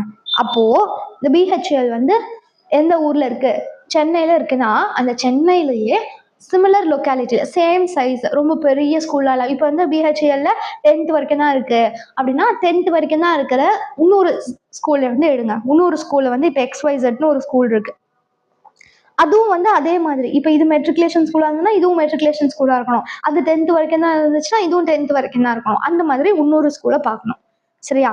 அந்த ஸ்கூலில் ஓகே சேம் ஏரியாவில் இருக்கிற இன்னொரு ஸ்கூலில் எஜுகேஷன் இருக்குல்ல, வேற குழந்தைங்க படிப்பாங்கல்ல, அந்த எம்ப்ளாயியோட குழந்தைங்க இல்லை, வேற குழந்தைங்க வந்து படிப்பாங்கல்ல, அந்த குழந்தைங்களுக்கு எவ்வளோ ஃபீஸ் சார்ஜ் பண்ணுறாங்கன்னு பார்க்கணும். அது 1000 per month per child விட கம்மியாக இருக்கா? ஆமாம், கம்மியாக இருக்குது. அப்படின்னா இந்த எஜுகேஷன் ஃபெசிலிட்டி இருக்குல்ல, இது வந்து எக்ஸம்ட். புரியுதா? அதுதான் இந்த பாயிண்ட். ஓகே, இல்லைப்பா 1000 விட அதிகமாக இருக்குது, ஒரு 1500 per month இருக்குது அப்படின்னா இந்த 1500 per month, இந்த ரெண்டு ஆல்டர்னேட்டிவ், இந்த 1500 per monthுமே டேக்ஸபிள் அப்படின்ட்டு சில பேர் வந்து சொல்கிறாங்க. இன்னும் சில பேர் என்ன சொல்கிறாங்கன்னா, இல்லைப்பா அந்த 500 per month மட்டும் தான் டேக்ஸபிள் அப்படின்னு சொல்கிறாங்க. ரெண்டு ஆல்டர்னேட்டிவுமே அக்செப்டபிள் தான். ஓகேவா? புரியுதா? ஸோ எஜுகேஷன் ஃபெசிலிட்டி சில்ட்ரனுக்கு கொடுக்குறாங்க. ஓகே, அந்த எம்ப்ளாயருடைய ஸ்கூல்லையே ஒரு எஜுகேஷன் ஃபெசிலிட்டி கொடுக்குறாங்க அப்படின்னா similar school in same area. இப்போ இதுவும் சிபிஎஸ்சி ஸ்கூல், இதுவும் சிபிஎஸ்சி ஸ்கூல், அதுலேயே 10th வரைக்கும் தான் இருக்குது, இதுலேயும் 10th வரைக்கும் தான் இருக்குது. ஓகே, அந்த ஸ்கூலில் வேறு குழந்தைங்க படிப்பாங்களே, அந்த குழந்தைங்களுக்கு சார்ஜ் பண்ணுற fees 1000 per month per child விட கம்மியாக இருக்கா? ஆமாம், கம்மியாக இருக்குது. அப்படின்னா இந்த எஜுகேஷன் ஃபெசிலிட்டி இருக்கு இல்லையா, அது வந்து எக்ஸம்ட். 1000 per month விட அதிகமாக இருக்குது. Okay, up to 1000 per month, less than or equal to, ஆமாம் அப் டு 1000 per month. இல்லை 1000 per month விட அதிகமாக இருக்குது அப்படின்னா ஃபுல்லி டாக்ஸபிள் ஆல்டர்னேட்டிவ் 1, ஆல்டர்னேட்டிவ் 2 வந்து இந்த எக்ஸஸ் அமௌண்ட் மட்டும் டாக்ஸபிள். ஓகே, அவ்வளோதான் இது. நெக்ஸ்ட்டு இது இந்த எஜுகேஷன் ஃபெசிலிட்டி வந்து எல்லாமே taxable in the hands of specified employee தான். ஓகே, இதை பொறுத்த வரைக்கும் ஃபேமிலி மெம்பரை பொறுத்த வரைக்கும் வந்து எல்லாத்துக்குமே டேக்ஸபிள். இது இப்படி இருக்கக்கூடாது. ஓகே, இது ஒரே நிமிஷங்க. யாருக்கு டேக்ஸபிள் அப்படின்னா ஃபேமிலி மெம்பராக இருந்தால் எல்லா எம்ப்ளாயிக்குமே டேக்ஸபிள். சைல்டாக இருந்தால் ஸ்பெசிஃபைட் எம்ப்ளாய்க்கு மட்டும்தான் டேக்ஸபிள். ஓகே, ஸோ எப்படி இருக்குன்னா இதை இங்கே போடவே வேண்டாம், இதை ஹூ இஸ் டேக்ஸபிள் அப்படின்னு தனியாக நம்ம ஒரு சார்ட் மாதிரி போட்டுக்கலாம். Who is taxable, who is taxable. Okay, first வந்து ஃபேமிலி மெம்பரோடைய எஜுகேஷன் ஃபீயை ரீஇம்பர்ஸ்மெண்ட் பண்ணியிருக்காங்க, இல்லைனா அந்த எம்ப்ளாயரே வந்து டைரெக்டாக ஸ்கூலுக்கு பே பண்ணிட்டாங்க அப்படின்னா எல்லா எம்ப்ளாயிக்குமே டேக்ஸபிள். இது அல்லாமல் வேறு ஏதாவது ஒரு கேஸ், அதர் கேஸஸாக இருந்ததுன்னா ஸ்பெசிஃபைடு எம்ப்ளாயிக்கு மட்டும்தான் டேக்ஸபிள். சரியா? ஓகே, ஸோ ஃபேமிலி மெம்பர்ஸோடதாக இருந்ததுன்னா எல்லா எம்ப்ளாயிக்குமே டேக்ஸபிள்.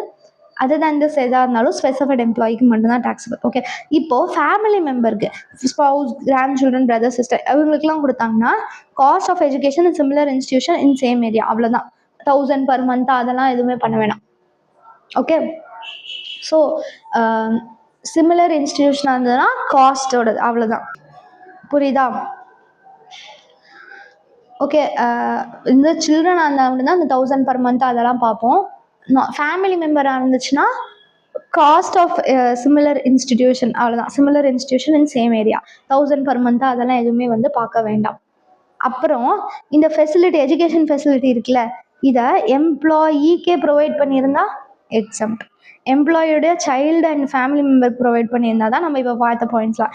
எம்ப்ளாயிக்கே சப்போஸ் எஜுகேஷன் ஃபெசிலிட்டி கொடுத்துருந்தா, எக்ஸாம்பிளுக்கு அந்த கம்பெனியில் ஒர்க் பண்ணிட்டு அவங்க MBA பண்ணுறாங்க, அந்த மாதிரி இருந்தால் எக்ஸம்ட். ஓகே, அப்புறம் இது இல்லாமல் இந்த எஜுகேஷன் ஃபெசிலிட்டியை கொடுக்காம ரீஇம்பர்ஸ்மெண்ட் பண்ணியிருந்தாங்க அப்படின்னா இந்த ரீஇம்பர்ஸ் பண்ண அமௌண்ட் மட்டும்தான் டேக்ஸபிள். இதில் இருக்கா? இதில் போடல. Okay, reimbursement of reimbursement of education expenditure இல்லைனா direct payment to school அப்படின்னா அந்த ரீஇம்பர்ஸ் பண்ண அமௌண்ட் மட்டும்தான் டாக்ஸபிள். ரீஇம்பர்ஸ்மெண்ட் புரியுதா?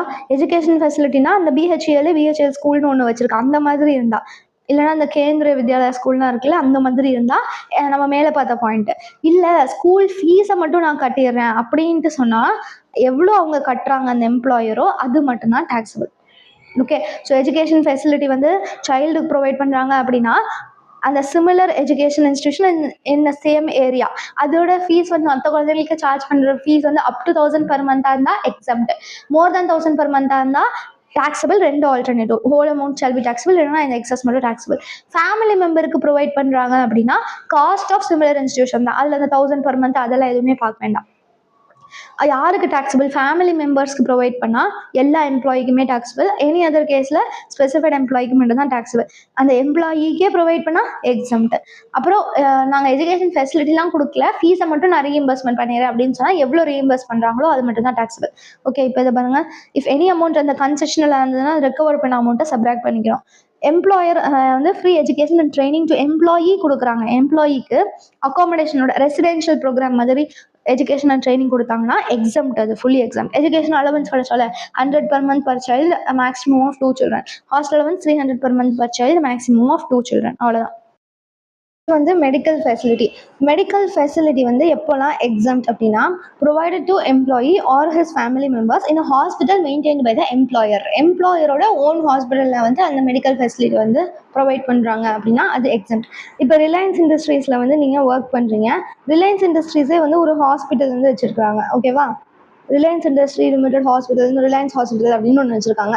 ஸோ உங்களுக்கும் உங்களுடைய ஃபேமிலிக்கும் அந்த எம்ப்ளாயர் இருக்காங்களா அவங்களுடைய ஹாஸ்பிட்டல்லையே உங்களுக்கு மெடிக்கல் ஃபெசிலிட்டி ப்ரொவைட் பண்ணாங்க அப்படின்னா அது வந்து ஃபுல்லி எக்ஸாம். அதுதான் first point. Provided to the employee or the members of his family in hospital maintain by the employer.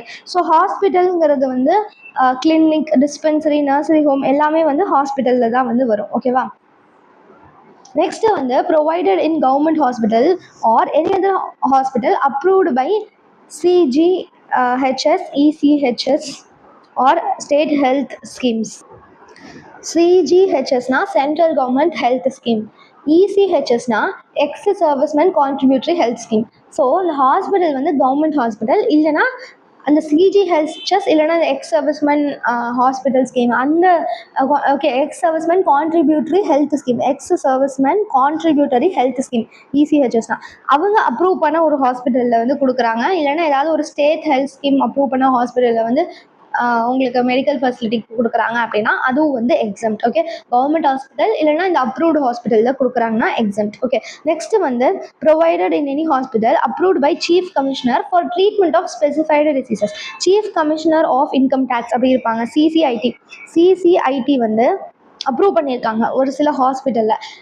என்னென்னா ப்ரிஸ்கிரைப்டு டிசீசஸ்க்காக. அந்த ப்ரிஸ்கிரைப்டு டிசீசஸ் வந்து கேன்சர், டியூபர் கிளாஸஸ்ஸு, எய்ட்ஸு அந்த மாதிரி இருக்கிற ப்ரிஸ்கிரைப்டு டிசீசஸ்க்காக chief commissioner of income tax approve பண்ண ஹாஸ்பிட்டலில் கொடுக்குறாங்க அப்படின்னா அதுவும் வந்து ஃபுல்லி எக்ஸம்ட். ஓகே, அதுக்கப்புறம் medical insurance premium, health insurance premium, personal accident policy, staff group premium அது எல்லாத்தையும் எம்ப்ளாயரே வந்து எம்ப்ளாயிக்காக பே பண்ணுறாங்க இல்லைனா ரீஇம்பர்ஸ்மெண்ட் பண்ணுறாங்க அப்படின்னா அதுவும் வந்து ஃபுல்லி எக்ஸம்ட். ஓகே, இதெல்லாம் ஃபுல்லி எக்ஸாம். 4 வந்து ஃபுல்லி எக்ஸம்ட். எம்ப்ளாயரோட ஹாஸ்பிட்டலில் கொடுக்குறாங்கன்னா ஃபுல்லி எக்ஸம்ட். கவர்மெண்ட் ஹாஸ்பிட்டல் இல்லைனா ஸ்கீம் அப்ரூவ் பண்ண ஹாஸ்பிட்டல், என்னென்ன scheme? Central government health scheme இல்லைனா ex servicemen contributory health scheme இல்லைனா ஸ்டேட் ஹெல்த் ஸ்கீம் அதில் அப்ரூவ் பண்ண ஹாஸ்பிட்டலில் கொடுத்தா அது எக்ஸாம். அப்புறம் chief commissioner of income tax வந்து அப்ரூவ் பண்ண ஹாஸ்பிட்டலில் ஸ்பெசிஃபைடு டிசீசஸ்னால் tuberculosis, cancer, AIDS etcetera. Okay, அந்த டிசீசஸ்க்காக கொடுத்தா எக்ஸம்ட். அப்புறம் இன்சூரன்ஸ் ப்ரீமியமை ரீஎம்பர்ஸ் பண்ணால் அதுவும் வந்து எக்ஸம்ட். ஓகே, எதெல்லாம் வந்து ஃபுல்லி டாக்ஸபிள் அப்படின்னா ப்ரைவேட் ஹாஸ்பிட்டலில் ப்ரொவைட் பண்ணுறாங்க இல்லைனா ஃபேமிலி டாக்டர்னால் இந்த எம்ப்ளாயி வந்து சொல்கிறாங்க நான் வந்து கவர்மெண்ட் ஹாஸ்பிட்டலில் போய் தான் நான் பார்த்துக்க மாட்டேன், அப்புறம் அந்த சென்ட்ரல் கவர்மெண்ட் அப்ரூவ்டு ஹாஸ்பிட்டலெலாம் நான் போய் பார்க்க மாட்டேன், எங்களுக்குன்னு ஒரு ஃபேமிலி டாக்டர் இருக்குது, அவங்கக்கிட்ட மட்டும்தான் நான் பார்ப்பேன், அதுக்கான காசு மட்டும் நீங்கள் கொடுத்துருங்க அப்படின்னு எம்ப்ளாயர்கிட்ட சொல்கிறாங்க அப்படின்னா அது fully taxable. Okay, provided in private hospital இல்லைனா ஃபேமிலி டாக்டர்கிட்டேருந்து. ஓகே, அதுக்கு எம்ப்ளாயர் பே பண்ணுற அமௌண்ட் இல்லைனா ரீஇம்பர்ஸ் பண்ணுற அமௌண்ட் வந்து ஃபுல்லி டாக்ஸபிள். ஓகேவா, இது வந்து என்னது, மெடிக்கல் ஃபெசிலிட்டி வித்தின் இந்தியாவுக்குள்ளே அந்த எம்ப்ளாயிக்கும் அவங்க ஃபேமிலி மெம்பர்ஸ்க்கும் மெடிக்கல் ஃபெசிலிட்டி ப்ரொவைட் பண்ணால் இந்த 4 கேசஸில் எக்ஸாம்ட்டு, மீதி எல்லாமே டாக்ஸபிள். சரியா, இப்போ அவுட் சைடு இந்தியாவில் நம்ம மெடிக்கல் ஃபெசிலிட்டி வந்து ப்ரொவைட் பண்ணுறோம் அப்படின்னா எப்படி இருக்கும் அதான் பார்க்க போகிறோம். சரியா, இதில் வந்து இன்னும் ஒரு பாயிண்ட் மட்டும் வரும், இதில் முன்னாடி இந்த பாயிண்ட் கிடையாது. 2020 கொரோனாவுக்கு அப்புறம் தான் இந்த பாயிண்ட் வந்தது.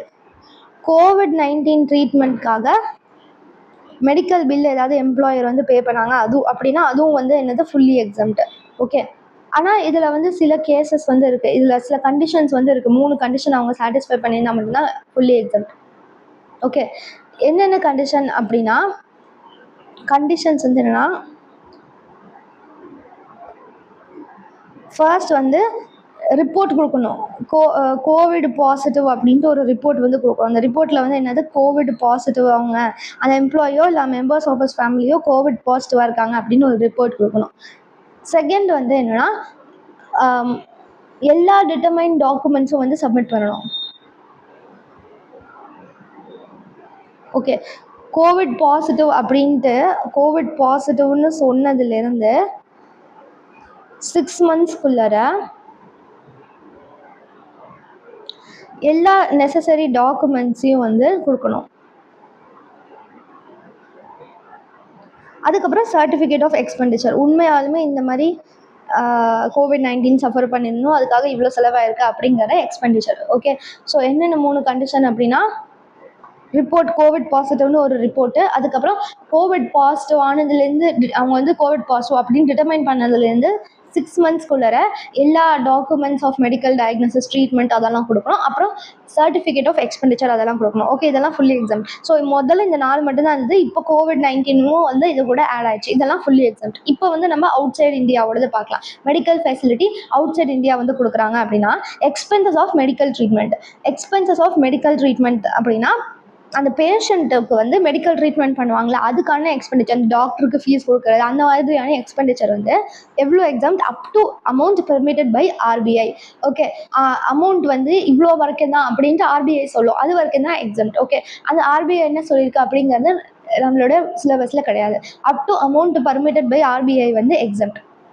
நெக்ஸ்ட்டு ஸ்டே பண்ணுறதுக்கு, நீங்கள் அப்ராடில் போயிட்டு மெடிக்கல் ட்ரீட்மெண்ட் பண்ணுறீங்கன்னா அங்கே ஸ்டே பண்ணுவோம்ல, அது பேஷண்ட்டுக்கு 1 அட்டெண்டருக்கு, 1 அட்டெண்டர்னால் உங்களை பார்த்துக்கிறவங்க, அந்த பேஷண்ட்டை வந்து பார்த்துக்கிறவங்க, கேர்டேக்கர். ஓகே, ஒரே ஒரு கேர்டேக்கர் மட்டும்தான். நம்ம இதுதான் சாக்குன்ட்டு டூர் மாதிரி அப்ராடுக்கு நம்மளோட ஃபேமிலியில் இருக்கிறவங்க எல்லாரையும் கூட்டிகிட்டு போக முடியாது.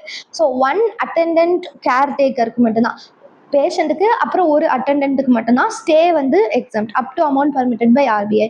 அதுக்கப்புறம் எக்ஸ்பென்சஸ் ஆஃப் ட்ராவலிங், இங்கேருந்து நம்ம ஃப்ளைட்டில் போகணும்ல, காஸ்ட் ஆஃப் ட்ராவல், அதுவும் பேஷண்ட்டுக்கும் ஒரே ஒரு அட்டெண்டன்ட் வரைக்கும். அது எப்போ எக்ஸாம்னா, கிராஸ் டோட்டல் இன்கம் வந்து 8 லட்ச ரூபாய்க்கு கீழே இருந்தால் மட்டும்தான் exempt. Okay, up to 8 lakhs exempt. Okay, இது வந்து அப் டு 8 lakhs. சரியா, இங்கே அப் டு 8 lakhs இருந்தால் எக்ஸாம். 8 lakhs தாண்டக்கூடாது. Gross total income of the employee வந்து 8 lakhs தாண்டக்கூடாது அப்படின்னா இந்த காஸ்ட் ஆஃப் ட்ராவல் வந்து எக்ஸாம்.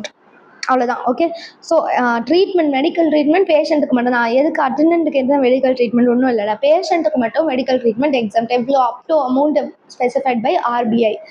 ஸ்டே வந்து ஒரு அட்டெண்டன்ட்டுக்கும் எக்ஸாம், அந்த பேஷண்ட்டுக்கு அண்ட் 1 அட்டெண்டன்ட்டுக்கு எக்ஸாம், அதுவும் up to limit prescribed by RBI. Travelling வந்து அதுவும் பேஷண்ட்டுக்கும் 1 அட்டெண்டன்ட்டுக்கு எக்ஸாம். அமௌண்ட் எவ்வளோ எக்ஸாம் அப்படின்னா, அவங்களோட கிராஸ் டோட்டல் வந்து 8 லட்ச ரூபா கீழே இருந்ததுன்னா ஃபுல்லி வந்து எக்ஸாம் தான்.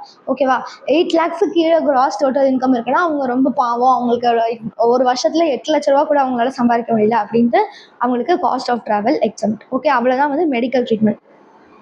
மெடிக்கல் அலவன்ஸாக இருந்தால் அது ஃபுல்லி டாக்ஸபிள். நம்ம ஏற்கனவே அலவன்சஸில் ஃபுல்லி டாக்ஸபிள் அலவன்சஸில் பார்த்தோம்ல, டிஃபன் அலவன்ஸ், சர்வெண்ட் அலவன்ஸ், அந்த மாதிரி இருக்கிறதுல மெடிக்கல் அலவன்ஸ்லாம் ஃபுல்லி டாக்ஸபிள் தான். கிராஸ் டோட்டல் இன்கமில் taxable வேல்யூ ஆஃப் மெடிக்கல் ட்ரீட்மெண்ட்டும் வரும், ஸ்டே வரும். ஆனால் ட்ராவலிங் எக்ஸ்பெண்டிச்சர் மட்டும் வராது. இப்போ கிராஸ் டோட்டல் இன்கம் கண்டுபிடிக்கும் போது இதையும் சேர்த்துக்கணும், இதையும் சேர்த்துக்கணும். இதுக்கு தானே நம்ம கண்டுபிடிக்கிறோம், அதனால இதை சேர்க்கக்கூடாது. சரியா?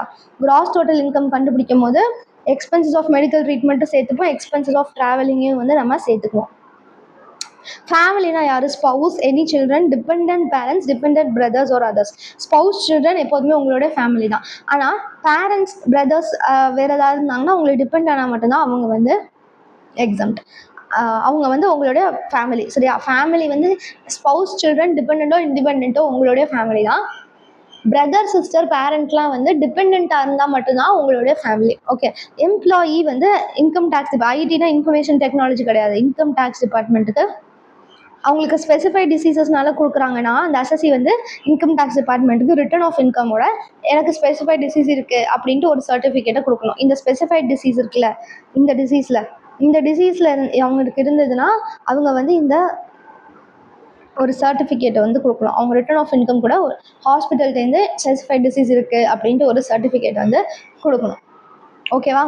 Medical facility. ஓகேவா? இப்போ வந்து நம்ம இதில் ஒரு இல்லஸ்ட்ரேஷன் பார்க்கலாம். Illustration number 30. Find taxable amount of perquisite in the following cases. Y has been allowed a fixed medical allowance of 2000 per month. Medical allowance இருந்தால் அது என்ன ஆயிரும்? ஃபுல்லி டேக்ஸபிள் ஆயிரும். ஓகே. மெடிக்கல் அலவன்ஸ் இது, அதனால் இது ஃபுல்லி டேக்ஸபிள். நெக்ஸ்ட் வந்து apart from reimbursement of petty medical bills of 25,000, Izzat and his family get medical treatment in a dispensary maintained by the employer. So first இருக்கிறது ஒய்யோடது, அது வேறு. இது second வந்து வேறு. ஓகே. ஸோ இசட்டுக்கும் அவங்களோட ஃபேமிலி மெம்பர்ஸ்க்கும் டிஸ்பென்சரி மெயின்டைன் பை த எம்ப்ளாயரோடைய hospital. Okay.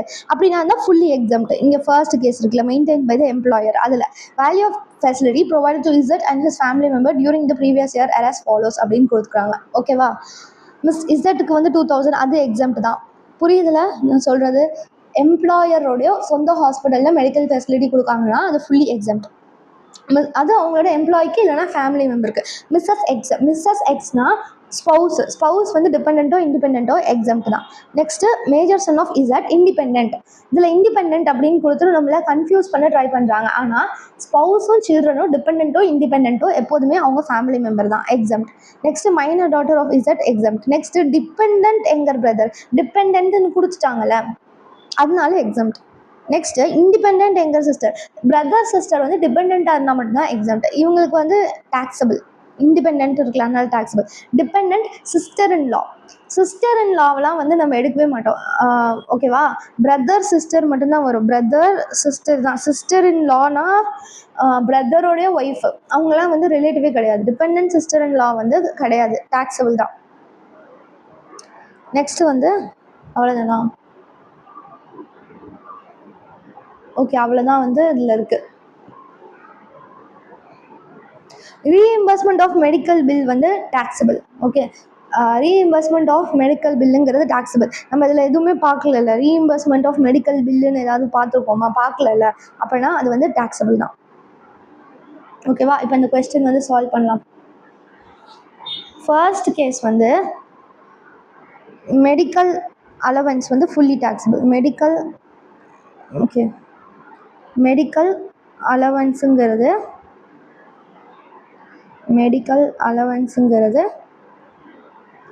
Fully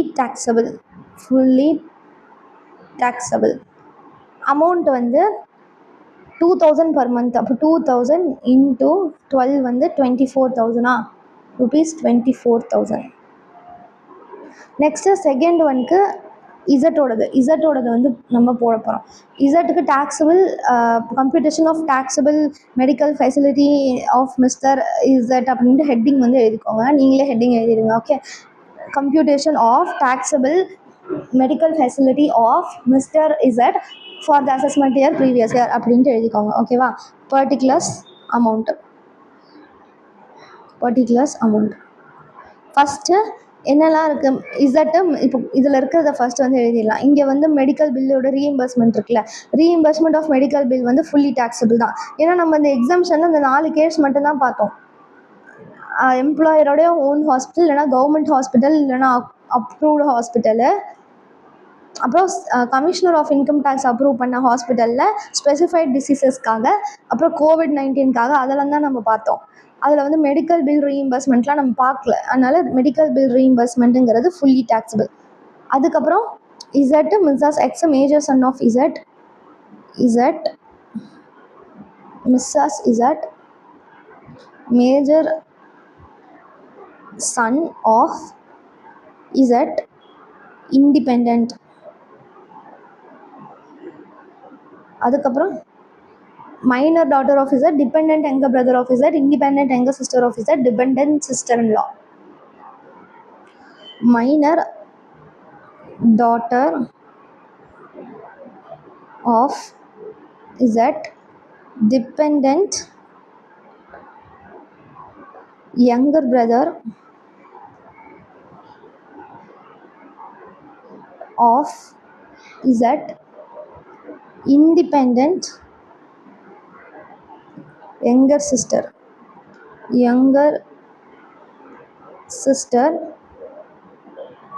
of Z dependent sister-in-law.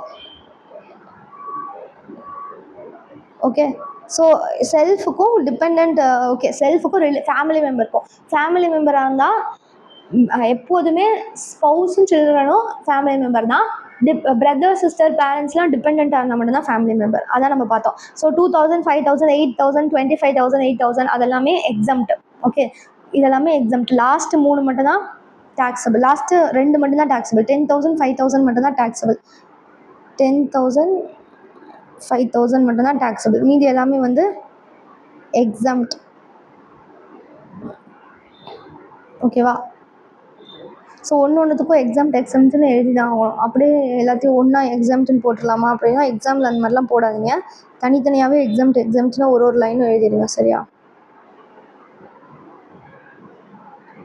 Medical facility ஈஸியாக தானே இருக்குது. அவ்வளோதான் வந்து மெடிக்கல் ஃபெசிலிட்டி. இப்போ இதெல்லாத்தையும் ஆட் பண்ணால் 25,000 + 5,000 30,000, அப்புறம் 10,000 ஒன்று இருக்குது 40,000. இதுதான் டேக்ஸபிள் பர்க்விசிட்.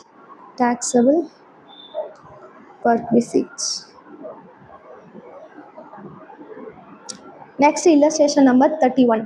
இது வந்து outside India. Himalaya limited reimburses the following expenditure on medical treatment of the son of employee Karan.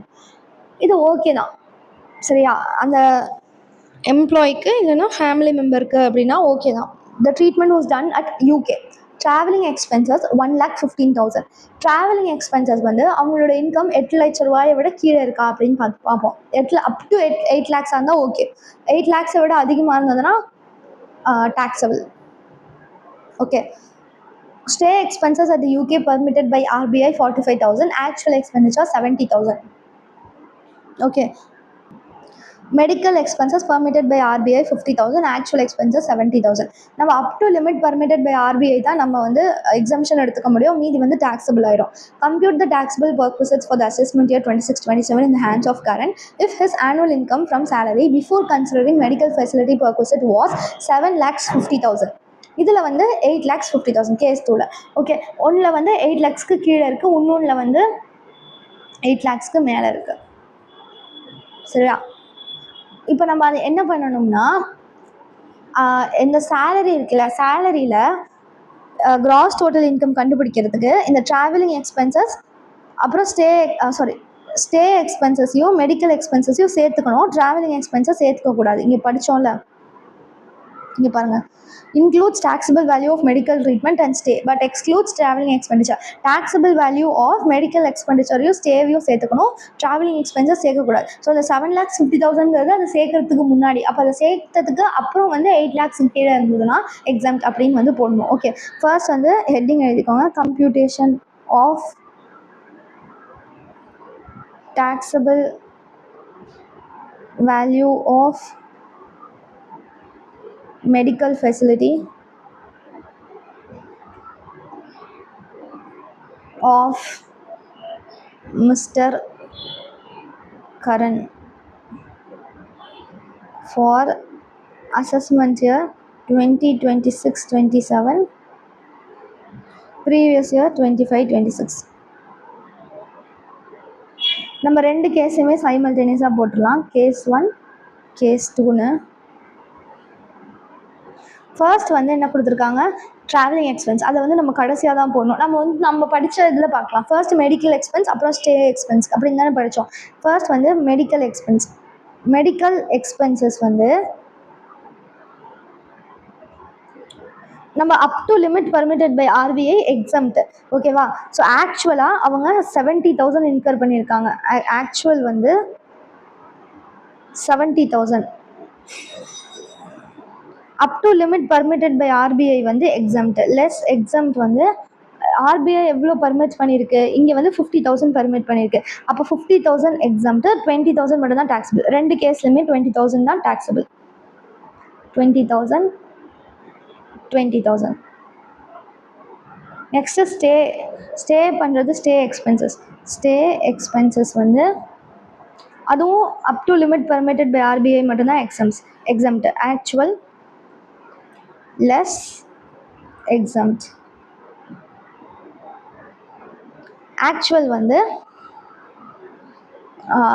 70,000, RBI limit வந்து 45,000. 70,000 இங்கே வந்து 45,000. அப்போனா 25,000 வருமா? 25,000மே வந்து 2 கேஸ்லையுமே டாக்ஸபிள். ஓகே, 25,000 25,000. இப்போ வந்து ட்ராவலிங் எக்ஸ்பென்சஸ் எடுத்துக்கணும். ட்ராவலிங் எக்ஸ்பென்சஸ் வந்து கிராஸ் டோட்டல் இன்கம் வந்து 8 lakhs விட கீழே இருந்ததுன்னா, அப் டு 8 lakhs இருந்ததுன்னா எக்ஸம்ட், அதிகமாக இருந்ததுன்னா டாக்ஸபிள். அப்போ நம்ம ஃபர்ஸ்ட் கிராஸ் டோட்டல் இன்கம் எவ்வளோ அப்படின்னு கண்டுபிடிக்கணும் இல்லையா?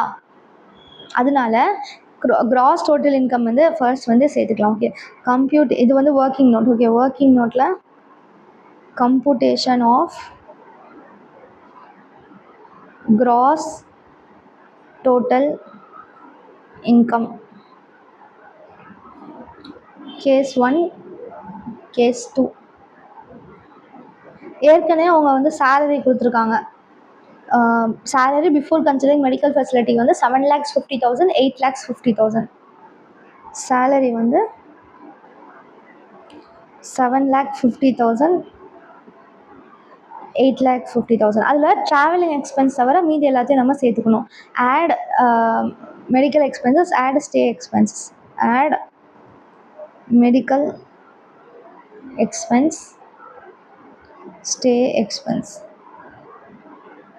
இந்த ரெண்டுத்தையும் நம்ம ஆட் பண்ணோன்னா கிராஸ் டோட்டல் இன்கம், இந்த காஸ்ட் ஆஃப் ட்ராவலிங் கண்டுபிடிக்கிறதுக்கான கிராஸ் டோட்டல் இன்கம் வந்து கிடச்சிடும். ஓகே, 20,000 20,000 25,000 25,000 20,000 25,000. இங்கேயும் 20,000 25,000.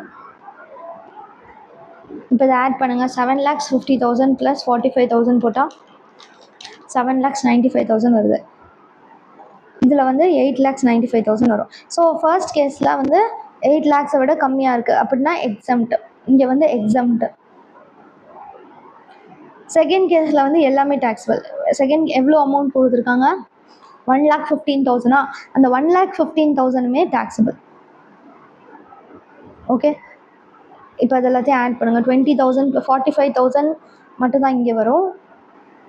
கேஸ் 2ல் வந்து 45,000 + 1,15,000 போட்டால் 1,60,000 வரும்.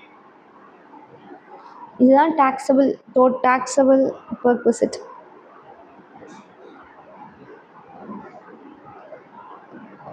ஓகேவா?